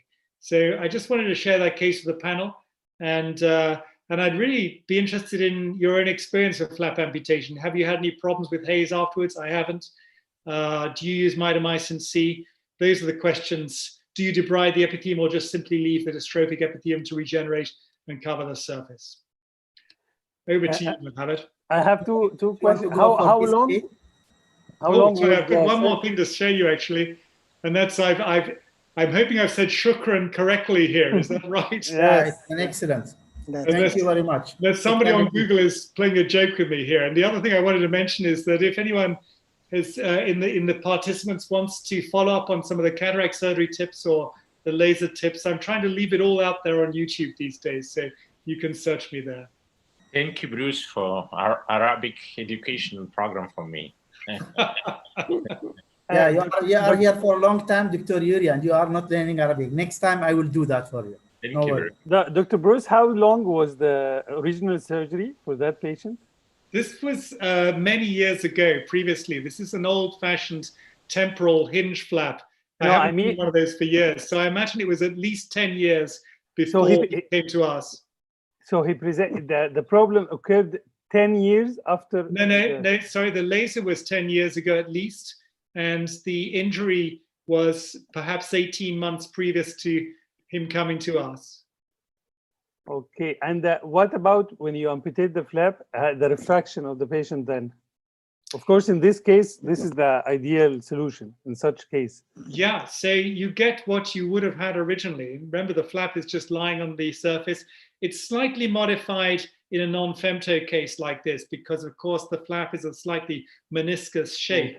But, you know, there's no problem if you want to go back and do a PRK later on. There's usually, you know, a sufficient stromal bed in these cases to not be too worried about that. But I haven't had to. I've done about half a dozen of these flap amputations over the last 3 or 4 years, and every time it's been a really good way of getting out of a difficult problem. I agree. That's very good. Dr. Osama, if you have a comment or questions. My presentation will be close to that. Trauma, also flap problem, wrinkle, and epithelial growth. Can I suggest I will do the presentation and then we'll discuss it all together? Okay, Osama, we can go ahead. No problem. If you don't mind. Okay, start. Thank you, Osama. Before, go ahead, Osama. But this is an announcement. Also, we are also live on Facebook. So there is many people that are following us in the Facebook. And if someone he cannot follow us normally in the Zoom, he can follow us in the YouTube or in the Facebook. Yes, Osama, thank you. Is the screen on now? Fine? Yeah, you are okay, Osama. So basically, just I will present 2 cases about patient who had a LASIK and they had a trauma and developed epithelial growth and wrinkles. The first one is a lady, 41. She had microkeratome LASIK about 14 years ago. So basically, she had injury with a pencil a month ago, where she had corneal abrasion, and the doctor who saw her treated her with antibiotic. But after that, she complained of blurry vision and the photophobia and sensitivity to light. So basically, the vision dropped to 624, and that's when she presented to me. She had epithelium growth, which is extended until the pupil axis. But if you look at, she had the nasal hinge. So you could see that she had wrinkles in the nasal area. So basically, when she had the trauma, the flap itself displaced. But the doctor didn't do anything that time. So, and just with antibiotic. And this is just the patient sent me the picture, and this is the picture when she had the first day after the trauma, and she could see the stain all around the flap. So basically, the flap has dislocated, but lifted. And by leaving that, the patient, she had wrinkles nasally, but also she had extensive epithelial growth. This is OCT before the surgery, and just helped me to assess the flap thickness. So basically, just because she had the epithelial growth and she had also the nasal wrinkles, I have to fix all of them. So basically, just gently lifting the flap all around. Usually, just try to dissect it slowly because they want to introduce more epithelium cells inside. So just go with the spatula all around the edge of the flap. This patient, I think if it's initially, they fix it initially with the wrinkle, it will be much easier than to lift it with, to have more complicated issue.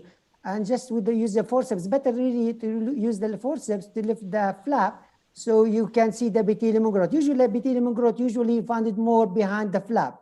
So always very important to search that because you most likely, most of the epithelium growth really in the back of the flap than in the stromal part. So just very slowly peeling this epithelium growth from the bed side of the flap. I use the hook stick regular. And just any epithelium growth in the other side. I always with this one, I remove the epithelium, but also I remove it like 1 millimeter epithelium all around the flap. That helped me to prevent the epithelium growth. This patient, I'm going to use the fibrin glue at the end. So it's really always very important to clear all around it. And just because she had this nasal displacement with large wrinkles, I need to fix it. So basically with long-standing amount, you need to remove the epithelium over the wrinkle. Otherwise the epithelium will keep like a memory elastic, so you cannot stretch this wrinkle. So because the wrinkles mainly in the nasal part, I don't need to remove all the epithelium. So I just remove the epithelium where the gross wrinkles and just massage it for a long time. By the way, talking about maybe 5 minutes massaging, not like this quick, like in this video, maybe even longer. So I use the dry spear sometimes just to push it, but also with spatula, a lot of massaging. Once I'm happy with the wrinkle smoothing, I just align the flap back again, dry the edges, wash it. Then basically, this is just, I lift the flap again, just to make sure this is fine. So I usually like pure alcohol in spears. Just I want to use alcohol to kill any epithelium size underneath the flap, just to make sure that the flap is any epithelium cell, which I don't see it from an ingrowth under the flap or in the pit. Just you need to try to use alcohol to kill it. I don't use mitomycin C. I think alcohol will kill all the epithelium cells. So I'm not worried I don't like to use the mitomycin C for this one. And then once it's like for 10 seconds, 15 seconds, then basically I wash it with vigorous PSS, all just to clear the alcohol, and also washing under flap to remove any debris cells wherever, and allow to align the flap again to the right position. I just smoothing and dry all over.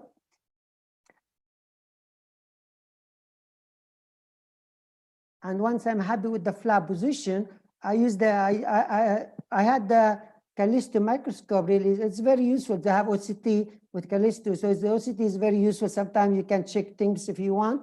It's more of a luxury, really. But this is, if you had it, is a nice tool. Sometimes can help you.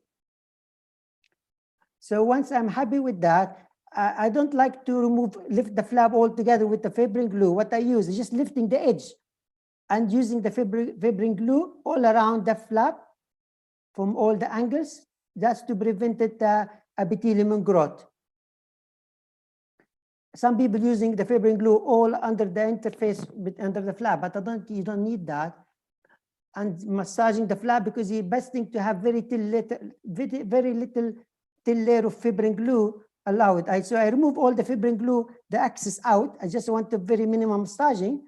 But what I will do now, different now, I using the fibrin glue like another layer over the edge of the flap all around.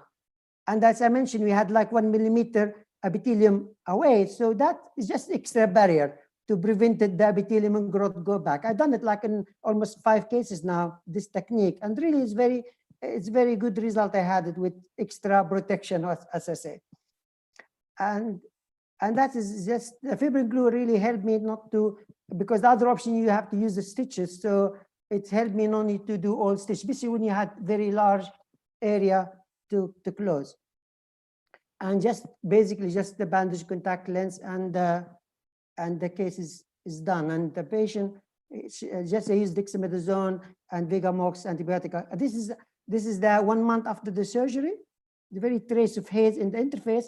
And after 3 months, everything is very good. She had very tiny epithelial growth at the edge, but I watched the patient and she didn't have any recurrent, and the vision back to 6.6. So the other one is also 30 years male. Also, he had microkeratome LASIK 6 years ago. Basically, he had just injury with the palm tree 2 months ago. They seen a doctor. They given just antibiotic and lubricant, but he still had persistent pain, foreign body sensation, photophobia. When I examined the patient, really big, he had flap wrinkles at the edge and also epithelial growth with the flap melting.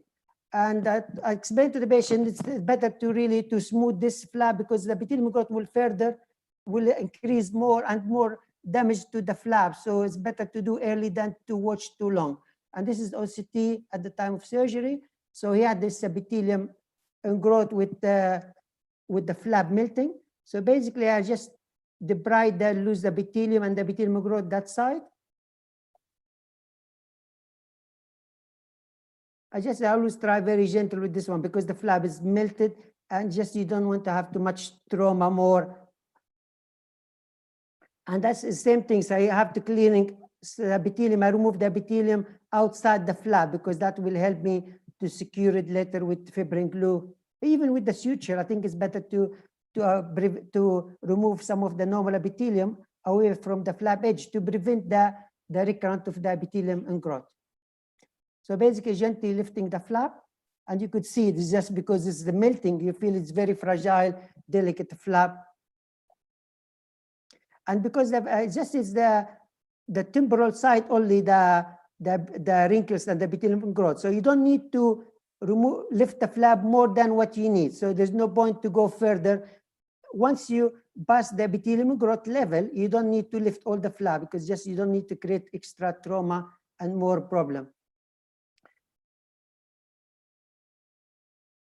So the same thing is just to remove any epithelium growth under the flap, but this is the flap as you see, it is more, some of it's melted.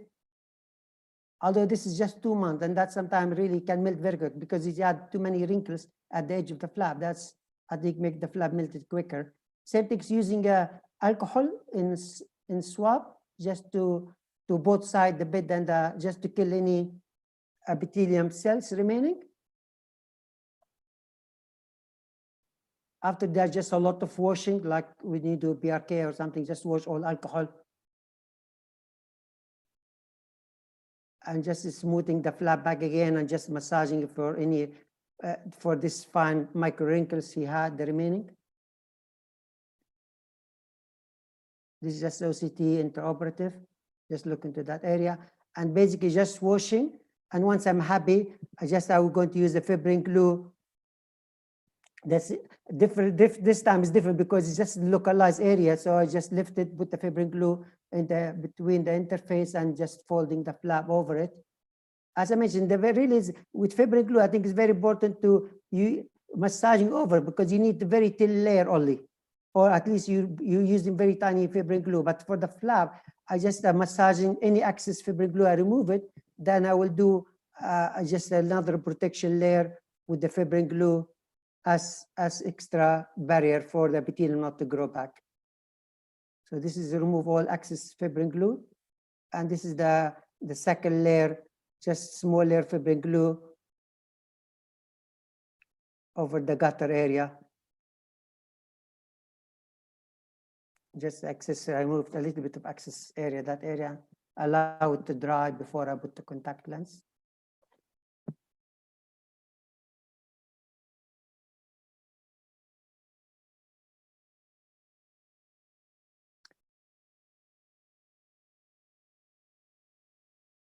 I always keep the contact lens for like 5 days, something like this. This is the first day, then 1 week.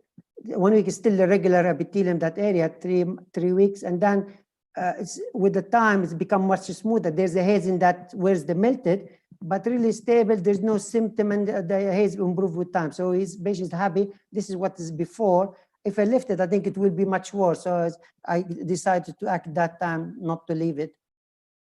Basically, post-LASIK corneal trauma can happen, and the flap that will cause either flap wrinkle or displacement, and that can happen even many years.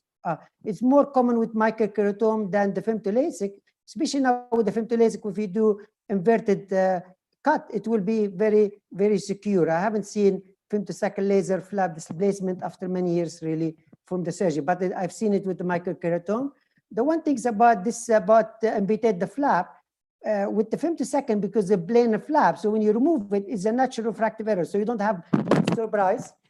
But when if you have a meniscus flap, microkeratome, when you amputate it, really, you could have surprises with the refractive error because it's the meniscus, the flap.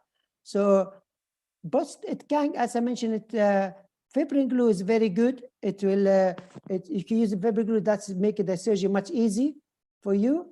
The other option really, you could do a suture, which is, I will present one very short video about the suture. This is a very long video. This is my Professor Shiraz Daya, he did this one.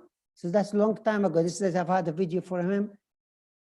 So basically, this patient, he had 3 months after the surgery, he had wrinkles, no one acted to it. So he have gross wrinkles. So we have to, you need also the same things. You have to remove the epithelium.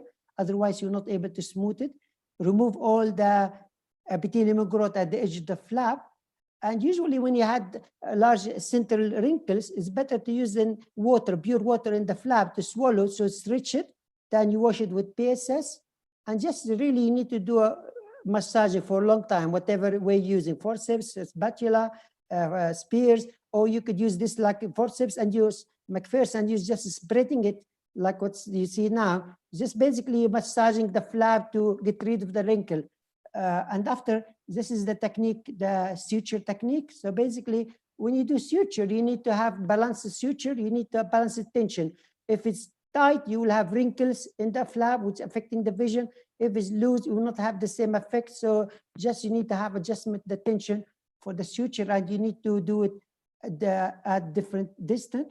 The suture will be helpful to stretch the wrinkle, but also to prevent the epithelium growth for something large, large wrinkles and long. If you move the flap after a month or something, you will have a risk of epithelium growth more. So also you need to bury the nodes in the stromal side, not in the flap, because otherwise when you remove it, you could move the flap back again. That's another one. This is my case. Also, just a month trauma. She had he had wrinkle in the lower third of the cornea. So basically, I debride the epithelium. Same things, we lifted the flap. I just lifted the area where is only the wrinkles area only, not all over, because just underneath the pupil. And this is a nice forceps. It's very good because you could hold the flap nice way. And basically, this is just to show the suture. Basically, with the cornea graft on the flap, I use what you call slipping knot. Basically, you with the knot, you do like 4 times, one single throw 4 times. So just to show the video about slip knot, which is I think is very helpful because you could adjust the tension in the suture more than if you do like 3 or 2 knots than one. So this is the one. This is your reverse one. And you could adjust it, the tension of that second one. And then you do another second, third one single, and the 4th single. So that's what you call slip knot. It's very useful, really, if you want to adjust your tension in suture, like when you do here. It's nice to adjust it. And then this, because it's localized area, I did the 3 suture for this patient. There's very fine micro-wrinkles. I tried to push them away, not away from the visual axis. Any fine wrinkle away from the visual axis, nothing to worry about. The most important just to make sure the center is clear. And thank you very much. I'll stop sharing here. Thank you, Usama. Very nice, and excellent presentation and very clear. So we need now to discuss these points. We have about 3 minutes to discuss all this long. Fair enough. Yeah. So we can have Dr. Bruce Allen, Dr. Yahya, because they are the, I mean, the refractive here available now. Dr. Mazen is not with us until now. So Dr. Bruce or Yahya, anyone can comment about this one, because So, Mohammed, I'm just going to say, Osama, great work there, really nice presentations. The main thing to say, I think, to the LASIK surgeons out there is to intercept these problems early with ingrowth and wrinkles. If you see anything you don't like on the day one examination after LASIK, right there at the slit lamp, you can fix it. And it's then very much easier than the kind of stage that Osama, you were showing us there, when you have to do a lot more work to fix the problems. So I think early interception is important. Try the things that Osama showed you there when you have a late case and you have to deal with that. If all of that fails, then you've got what I showed you, which is flap amputation. You'll be all right if you do one of those three things, okay? I think it's important that trauma patient really, when you had the flap staining all around and wrinkles, so it means this flap has moved displaced. So you have to fix that one straight away. Don't wait on it. Dr. Yahya, just mute yourself. You are mute. This is a very important point, is to manage it. Many of the surgeons, when they see it, they just deny it. And when they deny it, the patient starts to go here and there, and then he comes later on to Dr. Osama to solve the problem.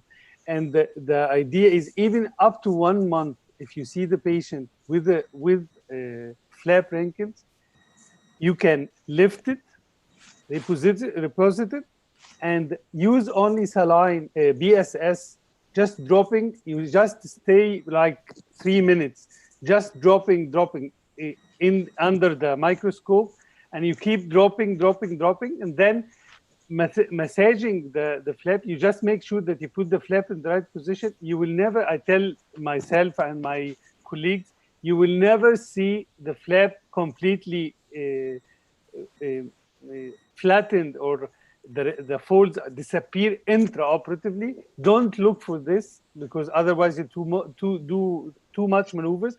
Up to 1 month, you don't need to remove the epithelium. You don't need to use distilled water, only BSS, and just keep it wet for 2-3 minutes intraoperatively. And normally 99% of the cases, next morning you will not see any of the flaps. So the message is immediate interference once you see it, and within the first month, it's much easier to solve. Thank you, Dr. Yahya and Dr. Bruce, Dr. Osama. I think we can move to Dr. Yahya for his presentation regarding the refractive surgery complication. Yes, so we are talking about refractive surgery, and LASIK is very commonly done. Everybody is doing refractive surgery. So I just want to have a red light that refractive surgery can be dangerous. It's not always safe. So we have to take care. This is a patient that presented to me 3 months after LASIK surgery. She's 34 years old. She is a teacher, 2 children. She came after 3 months going around. She had infection in a certain hospital that they had a cluster of infection, and it was atypical mycobacteria. They amputated the flap. There was no response. They did whatever medical treatment. But then for 3 months, she was going around, and everybody saying, we cannot do anything. She was hand motion. We cannot do anything. This is bilateral. She's blind, miserable. And as you can see, it's melting, infiltration, heaping of the epithelium with vascularization in both eyes, almost similar picture. So when she came to me, I immediately, I'm not happy when the patient comes late. And so I told her, we have only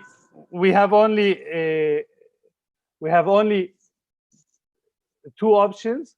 One main option is to do a tectonic visual graft in the one eye, right eye. Cannot do 2 penetrating keratoplasty. It's very thin. I cannot do lamellar keratoplasty. So I told her I'll do hot keratoplasty in this eye, and I have a good experience, and I've done many cases. So I was encouraged. And with bacterial corneal infections, it gives good results. One of the tips, never cauterize during surgery. Leave the blood. It will stop. If you cauterize, you invite more vessels to vascularize the cornea post-operatively. So just be patient. Sometimes you need to do this freehand. And you can see what gives you a good prognostic sign if you see the anterior chamber clear. There is no infiltration. In fungal infections, usually if you intervene late, you will find amalgam of exudates behind the iris in front of the lens and they're clogging the angle. Here, it was straightforward, removing all the affected area, trimming, and then putting a graft in this eye. But at the same session, I had to do something for the other eye. I cannot do another the catoplasty in the same session for the other eye for very obvious reasons. So I fix here. I fix the graft with 8 interrupted or 4 interrupted 8-0 sutures. Then I exchange this with interrupted 10-0 nylon. And in such cases, always use interrupted, never use continuous, because there is always differential healing post-operatively that will make, if you have a continuous sutures, it will be loose in one end and tight in another end, that is a problem. But in such cases, you can selectively post-operatively remove whatever sutures that get loose. So what I thought at that time, what can I do for the second eye after doing this? At least I secured one eye. So what I thought of at that time is to do amniotic membrane grafting, fresh amniotic membrane. I will scrape this. I will do overlaying of an amniotic membrane. The idea of using amniotic membrane here, I was not sure what it's going to do, except that we know it is anti-inflammatory. It promotes healing.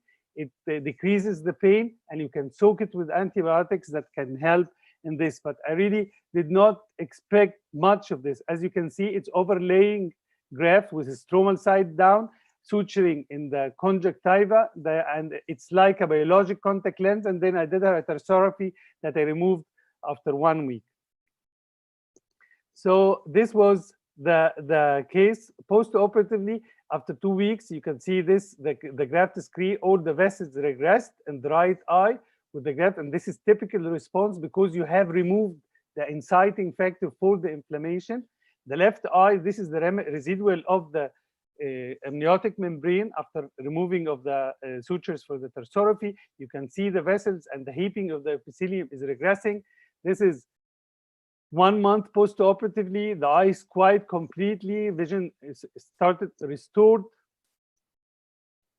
And interestingly enough, you will see after 1 month, the left eye, which we had the amniotic membrane, this is the left eye. You can see that the cornea started to regain clarity. I did not do anything except amniotic membrane. You can see this is the area of the amniotic membrane that I put where it was soft, and the whole area is regaining clarity. This is 3 years post-operatively. The graft is still clear. And amazingly, you will see that the left eye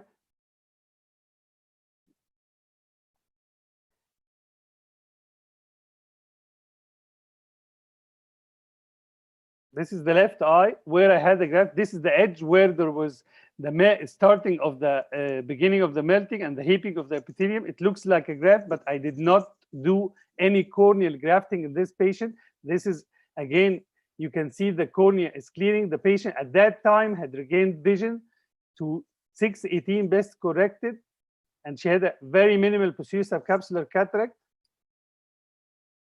This is 5 years plus. The left eye, this was the left eye, and this is what's 5 years post-operative, and she still can see 0.3. This is the thickness of the cornea at this area is extremely thin. It's 250 microns, and this alone should raise an idea or a question about how ectasia in general after refractive surgery happens. If this patient is 250 microns for 10 years, there must be other factors than the corneal thickness. And that was one of the questions in this case. And actually, this is the eye of the keratoplasty showing how the survivor, this is 10 years post-operative, the same picture in both eyes. Patient, she has the posterior subcapsular cataract, she actually doesn't want to operate. So the message here are twofold. Refractive surgery should be taken seriously because you can have infection, which is the most drastic complication in anterior segment surgery, and particularly so for refractive surgery. Second, you should take decision if you see corneal infection not responding to medical treatment or cross-linking, for example, you should actively and decisively do penetrating or lamellar keratoplasty as the case permits, because the results are really good. Never stick to the old teaching that wait until the eye quietens and then do the surgery, because the eye will not quieten unless you do the surgery. It's like an abscess, you have to drain it. And third message is amniotic, a fresh amniotic membrane can be of great help in non-healing ulcers, and even in non-healing or melting corneas without active infection or without or should be used under cover of topical antibiotics. So thank you, and open for discussion. Thank you, Dr. Yahya. Very excellent presentation and very good topics about to discuss. I can't hear you, Dr. Muhammad. You can hear me now? Dr. Muhammad, I can't hear you. I can hear you. Okay, you can hear me, Dr. Osama? Yeah. Okay, Yahya, you can hear me now? Dr. Yahya? Okay, so maybe Yahya is having a problem to listen to me. No, now I can hear you. Okay, so the problem was from your side. You see, you are... Okay, anyway, thank you, Yahya. It's very nice and excellent management for certain cases, and also a good message that laser is not a joke. It can be, we can have also a complication, and we need to deal in a proper way. If there is any comment from any of the guest speaker here, Dr. Bruce or Dr. Osama. Prevention atypical mycobacteria is very rare now, since we're using 4th generation quinolone as post-operative straight away. The atypical mycobacteria infections becomes very rare. Yes, but the idea is not the organism. No, but the idea, whatever the organism is, it doesn't matter. If you have a situation not resolving, you will manage in this way. Yeah, definitely. But it's really a typical mycobacteria. It was very difficult to treat, okay?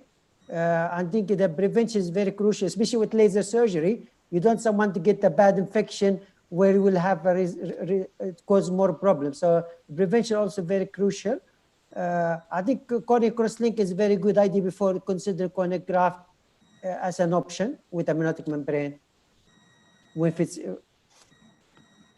But in this case, corneal cross-linking would not be useful. But I agree with you. My protocol is medical treatment, not seeing proper improvement, cross-linking.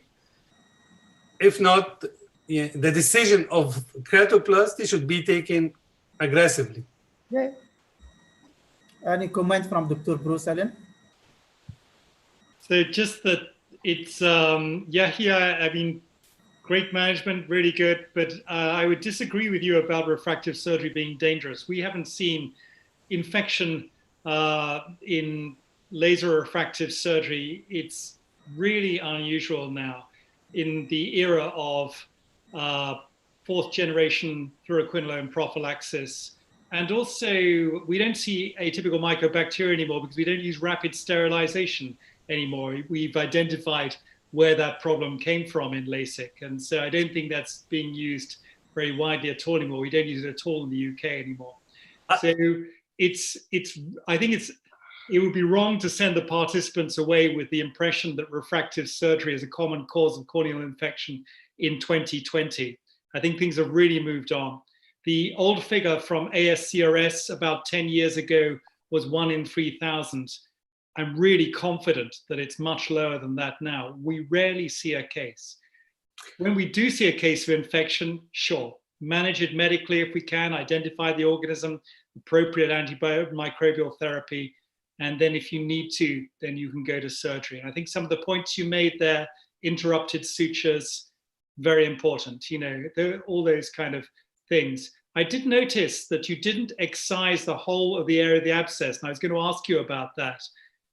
Are you not worried about recurrence of infection in the wound edge if you don't do that?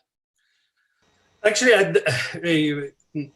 normally, unless it is in the periphery, it is very, very mild.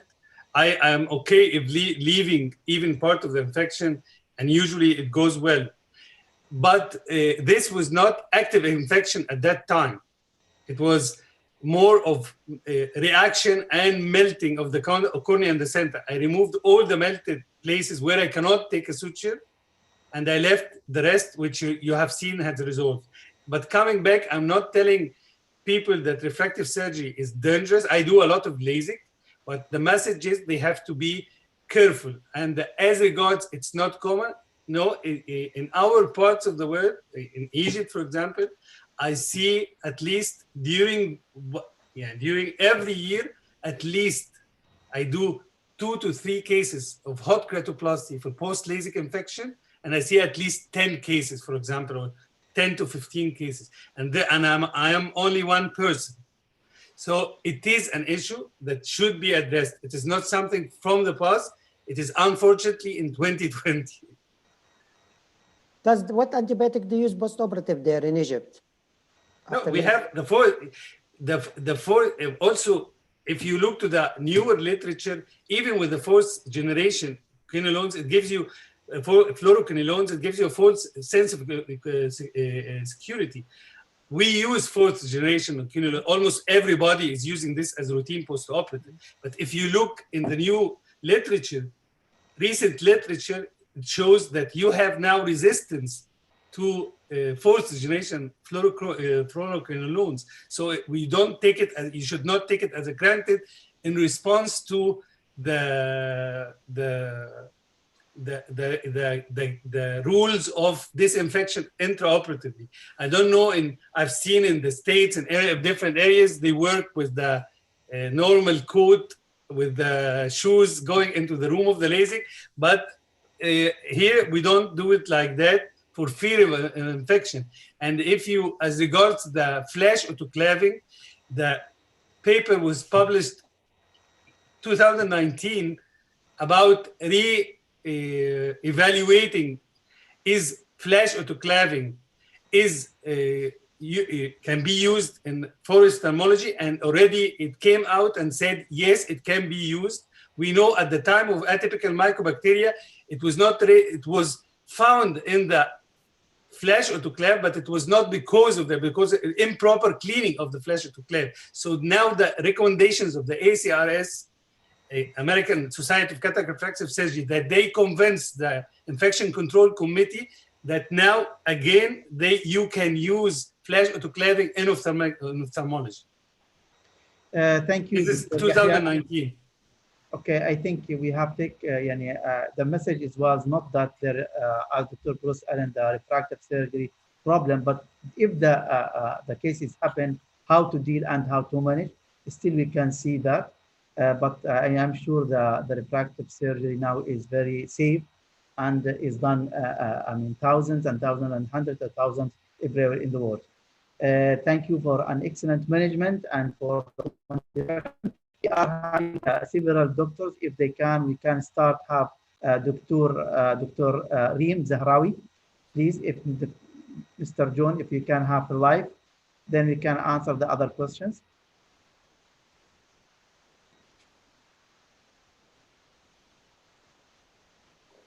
Yes, please. Can you unmute them if they are ready?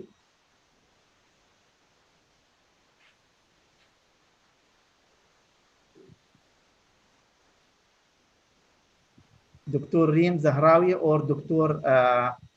Asukan Nair? We are ready. If they are not there, so we can go to have another presentation, but we need fast presentation because we already unfortunately exceed the time. So from Dr. Yuri, maybe one small case, one presentation, and Dr. Ahmed, one small presentation.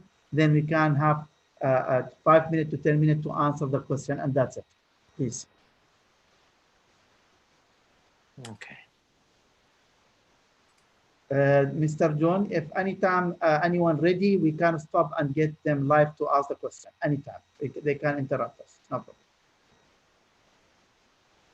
Okay, go ahead, Dr. Yuri, please. Okay, thank you.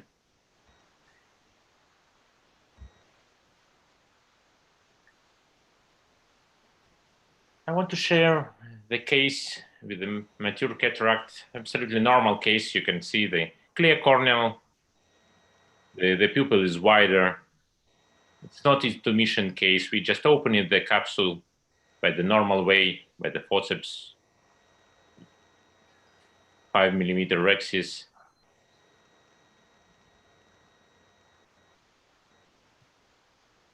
Just manipulate the hydrodissection, immobilize the nucleus, take a rotation, and try to perform the quick chop, which is a very safe procedure, very far from the posterior capsule. Separate the pieces from the bridges and try to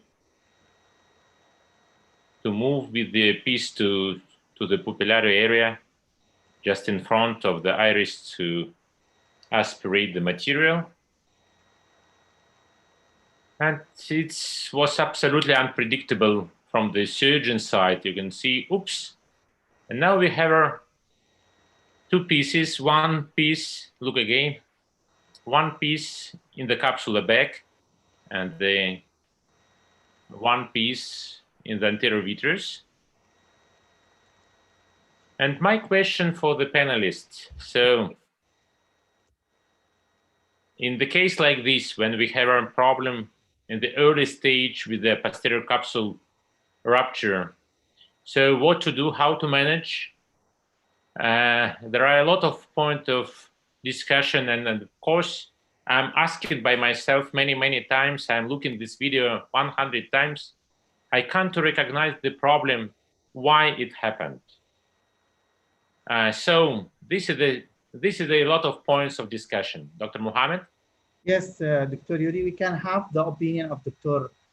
Bros or Yahya or Dr. Ahmed comment about this one or answer the question. And later on, I'll show how to solve the problem, but first we should discuss the problem.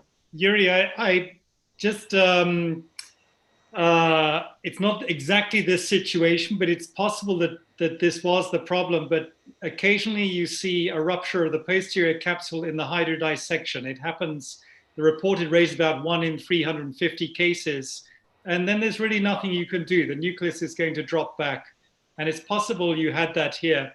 And then, I hate to say this in front of the panel a second time, but just tidy up the front of the eye and then call your vitreoretinal colleagues is what we would do in London. But you may just be able to go ahead and do the posterior segment work yourself. I'm not sure. So you mean that it was the capsular block during the hydrodissection, and it was posterior capsule rupture in the early stage? Possibly. Possibly. It's something that happens that we really can't protect from in cataract surgery. I don't know anybody who does enough cataract surgery who never has this complication, but you recognize it straight away because the nucleus drops back at an early stage, often completely intact as soon as you start phacoing. Okay, and it means that it's very important during the hydrodissection to push the material a little bit down, that the BSS should be pass away from behind the lens material to avoid the capsular block. So my private theory about this is that it can occur even without capsule block, that if you have any kind of pre-existing weakness in the capsule, and I'll give you a common example now that's relevant to 2020, and that's many patients have had intravitreal injections for macular disease, and we now know there's quite a strong association between that and capsule events in cataract surgery. I think that sometimes the capsule has a weakness, and whatever you do in hydrodissection, you can be in trouble. But you're quite right. Avoiding capsule block is a good thing, you know. Thank you, Bruce. So let me. Yahya, if you hear, yes, Yahya. We can't hear you, Yahya. Unfortunately, Yahya. Okay, we can move the video, and we will discuss finally, Dr. Mohammed. Dr. Ahmed, if you want to have a comment. I think maybe you had a posterior polar cataract and you see it at this stage. So it can be a reason if you don't see the patient beforehand many years ago, there's a small chance to have something like that. Absolutely. And also I had a patient in my hospital, we have the Ozurdex inside of the lens. And I try, and I tried to operate him, and at the just beginning of the surgery, the posterior capsule is opened like this. So the Ozurdex is now in the vitreous and did the job. Just one more, I agree with Dr. Bruce. This is most probably during hydrodissection, and that's why my recommendation to avoid this, I never do hydrodissection. I don't recommend hydrodissection in intumescent cataract or mature cataract. Intumescent cataract, because in both cases, hard and intumescent, you don't see the wave of hydrodissection. Yeah. So you're not sure that you deliver it on the other way. And second, in hard cataracts, you actually need the nucleus to be fixed at the beginning, and automatically it will be hydrodissected during work. So the diagnosis, I think, is, I agree with Dr. Bruce, and the prevention is not to do hydrodissection in such cases. The later on management, you will show us. Okay, so because file technique is an option. Especially for the case of mature cataract, where the cortex are very easy to separate from the capsule. But we at the beginning of the surgery, we are not expect the problem. So you are following the normal scenario of your surgery, and just in the middle of the surgery, understood that you was wrong. So we just enlarged the incision to remove the first part of the nucleus. And what is very important, just to recognize that there are no vitreous prolapse in the anterior chamber. We just enlarge the incision. I put some viscoelastic, and with the loop, we try to remove the first heminuclear from the capsular bag. So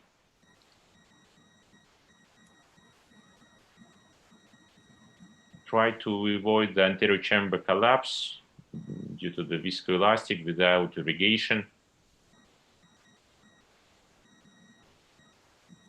Very slowly. Try to destroy the material one piece by one piece. And now we can recognize the piece which still in the anterior vitreous. Make a penetration in pars plana and try to support this piece from down. And on the same time, by vitrectomy, I just remove the vitreous, because they're very important to avoid the vitreoretinal traction if you want to lift it up. So first of all, you should to remove the anterior vitreous in front.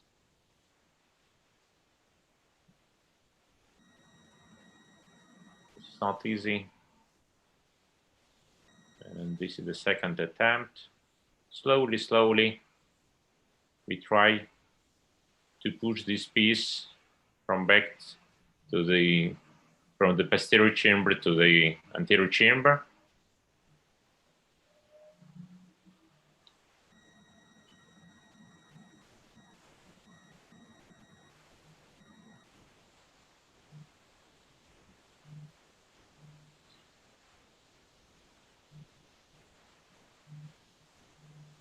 Okay.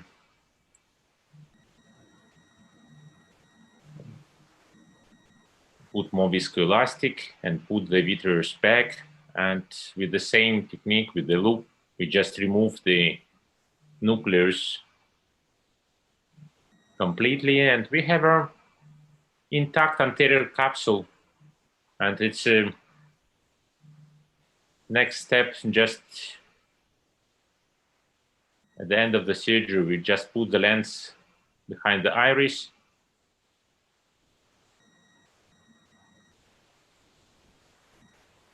So the question and the point for discussion, what do you think? Should we try to remove this piece from the anterior vitreous by the same procedure, or postpone for vitreoretinal surgery and try to avoid the vitreoretinal traction? So what do you can I have one question, fast question, Dr. Yuri? How far you do the sclerotomy from the limbal area? It's just 3 millimeters from the limbus. Okay, and you go behind the posterior capsule. Right. So you try to go behind the fragment and lift it up very, very slowly. Push the material from down to the cornea plane. Okay. Can we have only, so because we are running behind the time, so we need only a very short comment, if there is any comment, just a very simple, not long, if possible. So if I will start with in case of when you have a problem with the nuclear drop, first of all, every surgeon are shocked at that moment. So you should to first pause and relax. It happened, already happened. And you should to plan approach, how to manage the case. So first we should to lower the bottle and don't pull the back the phaco if the vitreous inside. So you can also use the reflux to push the vitreous out, and try to first put the dispersive viscoelastic to protect the capsular defect and control the vitreous and remove the vitreous from the phaco tube. So try also to avoid the traction. Never use the phaco probe to shave the lens material from the vitreous. Also, it's not good idea try to use the irrigation to lift it up. So because they elevate the lens material causes the retinal break. So the patient with the cataract not expected vitreal detachment, and it's very, very important. So the goal of this stage to do the anterior vitrectomy and minimize the intraoperative and postoperative vitreoretinal traction. If you have a chance to lift this material out, because it is in the anterior vitreous, you can try. But if it's going down to the middle or posterior vitreous, forget about the piece and try to move for the next day for the vitreoretinal surgery. So the final point that if you follow the plan based on a very simple strategies, you have a good results, especially for the patient with this type of the complication. Thank you, Yuri. Any comment from any here guest speaker? Otherwise, we will have you can open the mic for live. Any comment, Dr. Bruce Allen or Ahmed or Yahya, Usama? I think, again, you have the chance to have vitreous breaks like that. And if you have the pieces in the vitreous, leave it for the vitreoretinal surgeons, or you can either use Canalog to stain the vitreous to see where it is. So it helps a lot. Okay. Okay. So we can, Dr. Ahmed Al-Barqi, fast, please comment. Dr. Ahmed, Masal Khair. Mr. Noor, thank you so much, Dr. Muhammad. I just have one comment regarding the last case, Dr. Yuri's nice presentation. I just want to do something. One of the causes that cause this rupture in the posterior capsule Another reason rather than rupture of the capsule during hydrodissection, sometimes, in hard cataract, the nucleus itself, it's sharp, and if it moves anonymously inside the bag, the sharp edge of the nucleus itself, sometimes I've seen that, it cut the edge. So it's better or advised to put some viscoat once you make the gutter to avoid this friction between the sharp nucleus and the posterior capsule if it moves with the fluidics of the phaco. And one more thing regarding the anterior vitrectomy, if you have a dropped nucleus, really, I don't recommend too much manipulation behind the lens in the mid-vitreous cavity, even you are using a micro MVR or some instrument, because this really can do intraction peripherally. So I prefer and drop the nucleus. One of the trips or the tricks, Dr. Yuri said, that avoid collapse of the anterior chamber and don't dig or try to rivet. If it is very anterior, yes, you can do what we call posterior assisted elevation. But if it is in the mid-vitreous cavity, it's very dangerous, actually. Not recommended at all to do a lot of maneuver that, because you might do traction there. And we have seen many cases of post-anterior vitrectomy that we have peripheral tear and retinal attachment. So that's my 2 comments only. Thank you so much. Thank you very much, Ahmad. We have Dr. Safwan. Dr. Safwan, if you are there, please. Yes, my dear. Dr. Muhammad, how are you?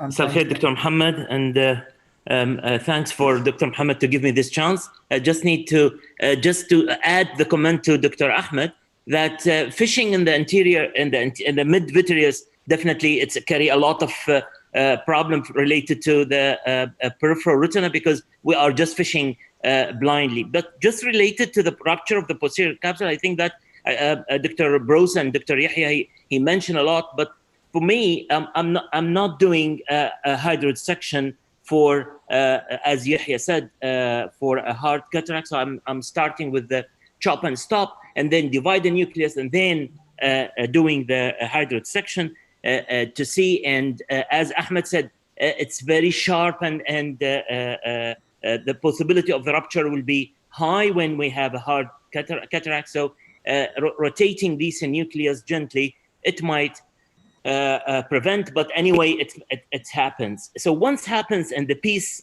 pass in, I will stop. Vitreoretinal here, why I'm stopping and shifting to the vitreoretinal? Because whatever I will be able to remove these pieces, small pieces will be there. And the more the viscoelastic that I will push, the more that I will have complication post-op. So anyway, using a lot of viscoelastic just to push, or going to fishing it from the pars plana in to remove these pieces up, it carry a lot of problems and leave a lot of particles of these lens matter inside. So I will leave it for the vitreoretinal. He will do it and better than me. Thank you very much, Dr. Thank you, Dr. Safwan. Yes, Dr. Yahya. There was a Dr. Safwan, how are you? Dr.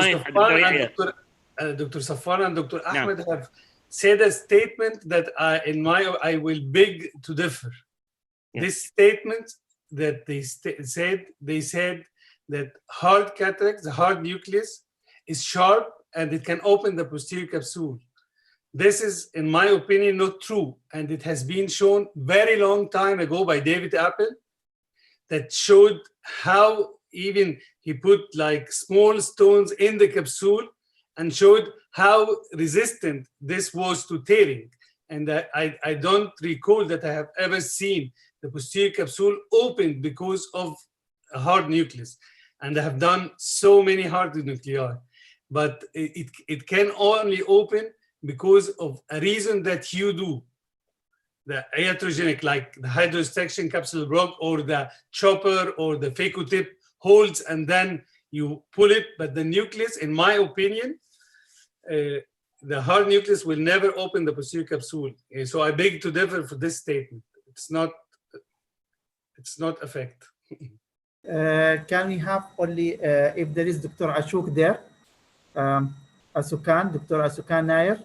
Otherwise, we can have Dr. Ahmed, a very fast last presentation.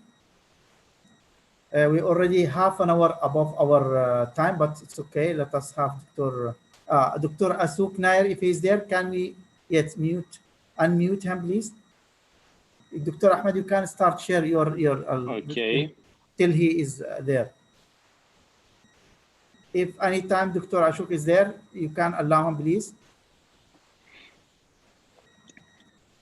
Dr. Ashok there? Okay, Dr. Ahmad, go ahead. Yeah, I'm starting. Okay, I'll try to be fast. A different part of the picture, iris hook problems. We can have this kind of eyes, and the problem is with this size, when we start with small pupil, it's very difficult to finish, but sometimes we can finish without complications. But if it is smaller than this, you have to go with the iris dilation problem techniques. This was an old publication from us. We were using this kind of devices. After that years, we still use the iris hooks because they are cheap, some reusable, and they give us a quite big pupil. Also, we have very nice new devices like the Malyudian ring, but the problem is there's a big cost with them. A Malyudian ring costs nearly as a intraocular lens in my country. So we are still using the hooks. So what can happen with the hooks? Let's see it. You can have conjunctival problems if you insert it a little bit posteriorly. This is fast forward. A nice pupil, but during the surgery, you start to have chemosis and it makes your life very difficult.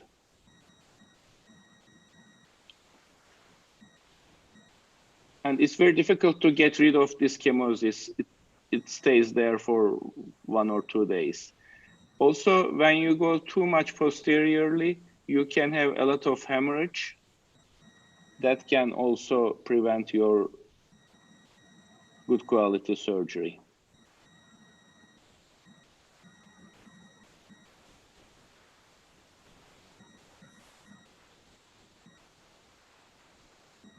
And another type of complication, overstretching. I think this can be a good dilation for the surgery, but I don't know why. I try to have one more hook inside of the eye.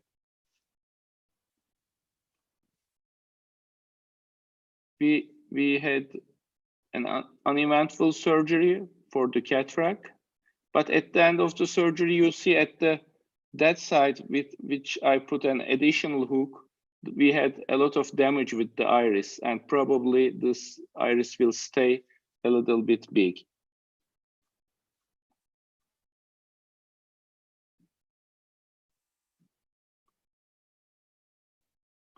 And this is one of the worst. This can happen. Let's see. If you don't have enough viscoelastic, you are cursing yourself.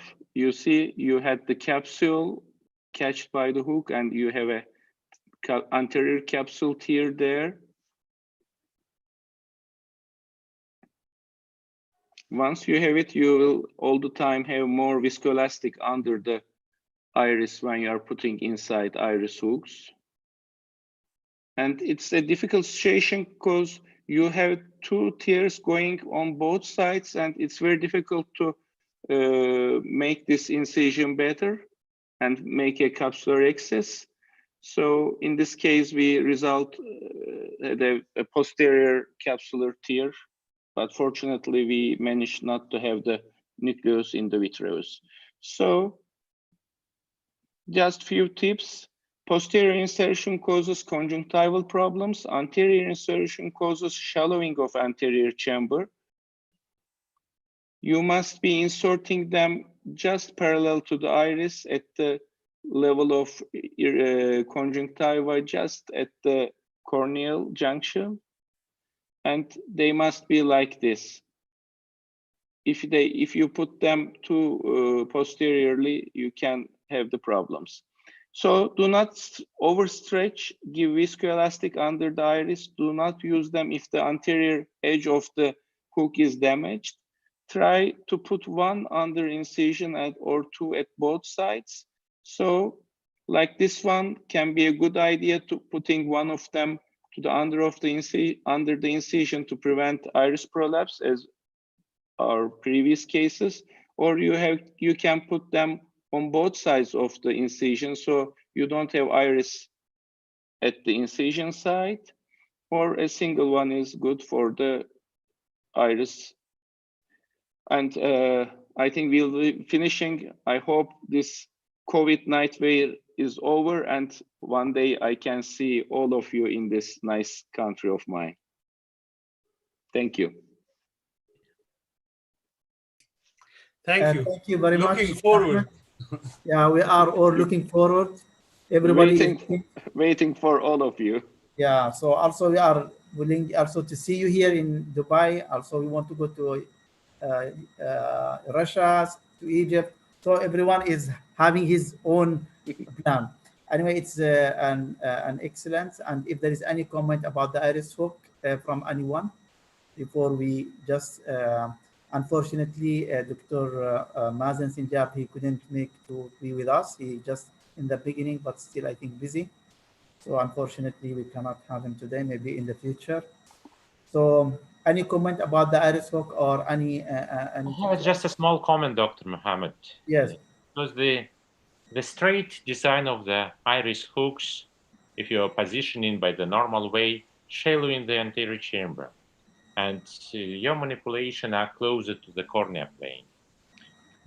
It's very easy to modify the design of the hooks intraoperatively, just to curve a little bit at 3 millimeters from the end, and try to change the profile of the hooks to make the anterior chamber deeper, with the same effect of the pupil dilatation, but without shallowing the anterior chamber. This is the comment. Dr. Yahya, if you have any comment, Usama, Dr. Bruce Allen, anyone comment? I don't like any iris hook. Yes. Me too. Yeah, nobody like, but if you are in a way that you need, what you will do? What do you prefer, Dr. Yahya? No, I don't use any, but I have a lot of opposition from this, but because I use vertical chopping always in all types of cases, so vertical chopping usually makes you work even in the small pupil. It doesn't really make a difference because you see what you're doing, and you can push during working. You can push the iris to see if you, even during the capsular access. But of course, this needs some experience, and iris hooks, of course, can be are valuable in certain situations. But I like the idea of Yuri to modify because this one is, and having it straight is one of the drawbacks of this iris hooks. It's a good idea, Yuri. Okay, Bruce Allen, any things about hooks? Usama? So I just have a final comment that really, I'm afraid, is going to speak against you. Yeah, here is that what we always teach at Moorfields is that if you think about putting a suture in, or if you think about using iris hooks, then you should do it. If you think about it, you should do it. It means you've got enough of a problem there to deal with it. And the other thing that I wanted to say, because I wasn't sure I was going to get another chance because we were winding up, is what a pleasure it's been to share the panel with some old friends like Osama and some new friends from Russia, with a beautiful bookcase behind you, Yuri, from Egypt and from Turkey as well. Thank you so much. It's our pleasure. And the pleasure is ours. Thank you very much, Dr. Bruce Allen, for being with us. Also, it's our honor and pleasure. Dr. Yuri, thanks a lot. Dr. Yahya, Dr. Ahmed, all of them. Thank you for the invitation. Shukran, Dr. Muhammad. Dr. Osama, also, thanks a lot. Thank you very much. Dr. Muhammad, we have a big collection of videos for the future. For the future, yes. So thank you a lot for You that. go there to watch it, Dan Muhammad. Yeah, you see, tomorrow I will be enjoying watching, because now I was, thinking about the question and how can we manage the time. But anyway, thanks a lot. It was very interesting. I learned a lot, and I think participants, they are happy about this one. They are waiting for this, and we hope to see you in a very near future with another things or another presentation. Thank you. Thank you. Thank you. And goodbye. Thank you very much. Have a nice day. Thanks a lot. Nice meeting. Thank you very much. Thank you. Shukran.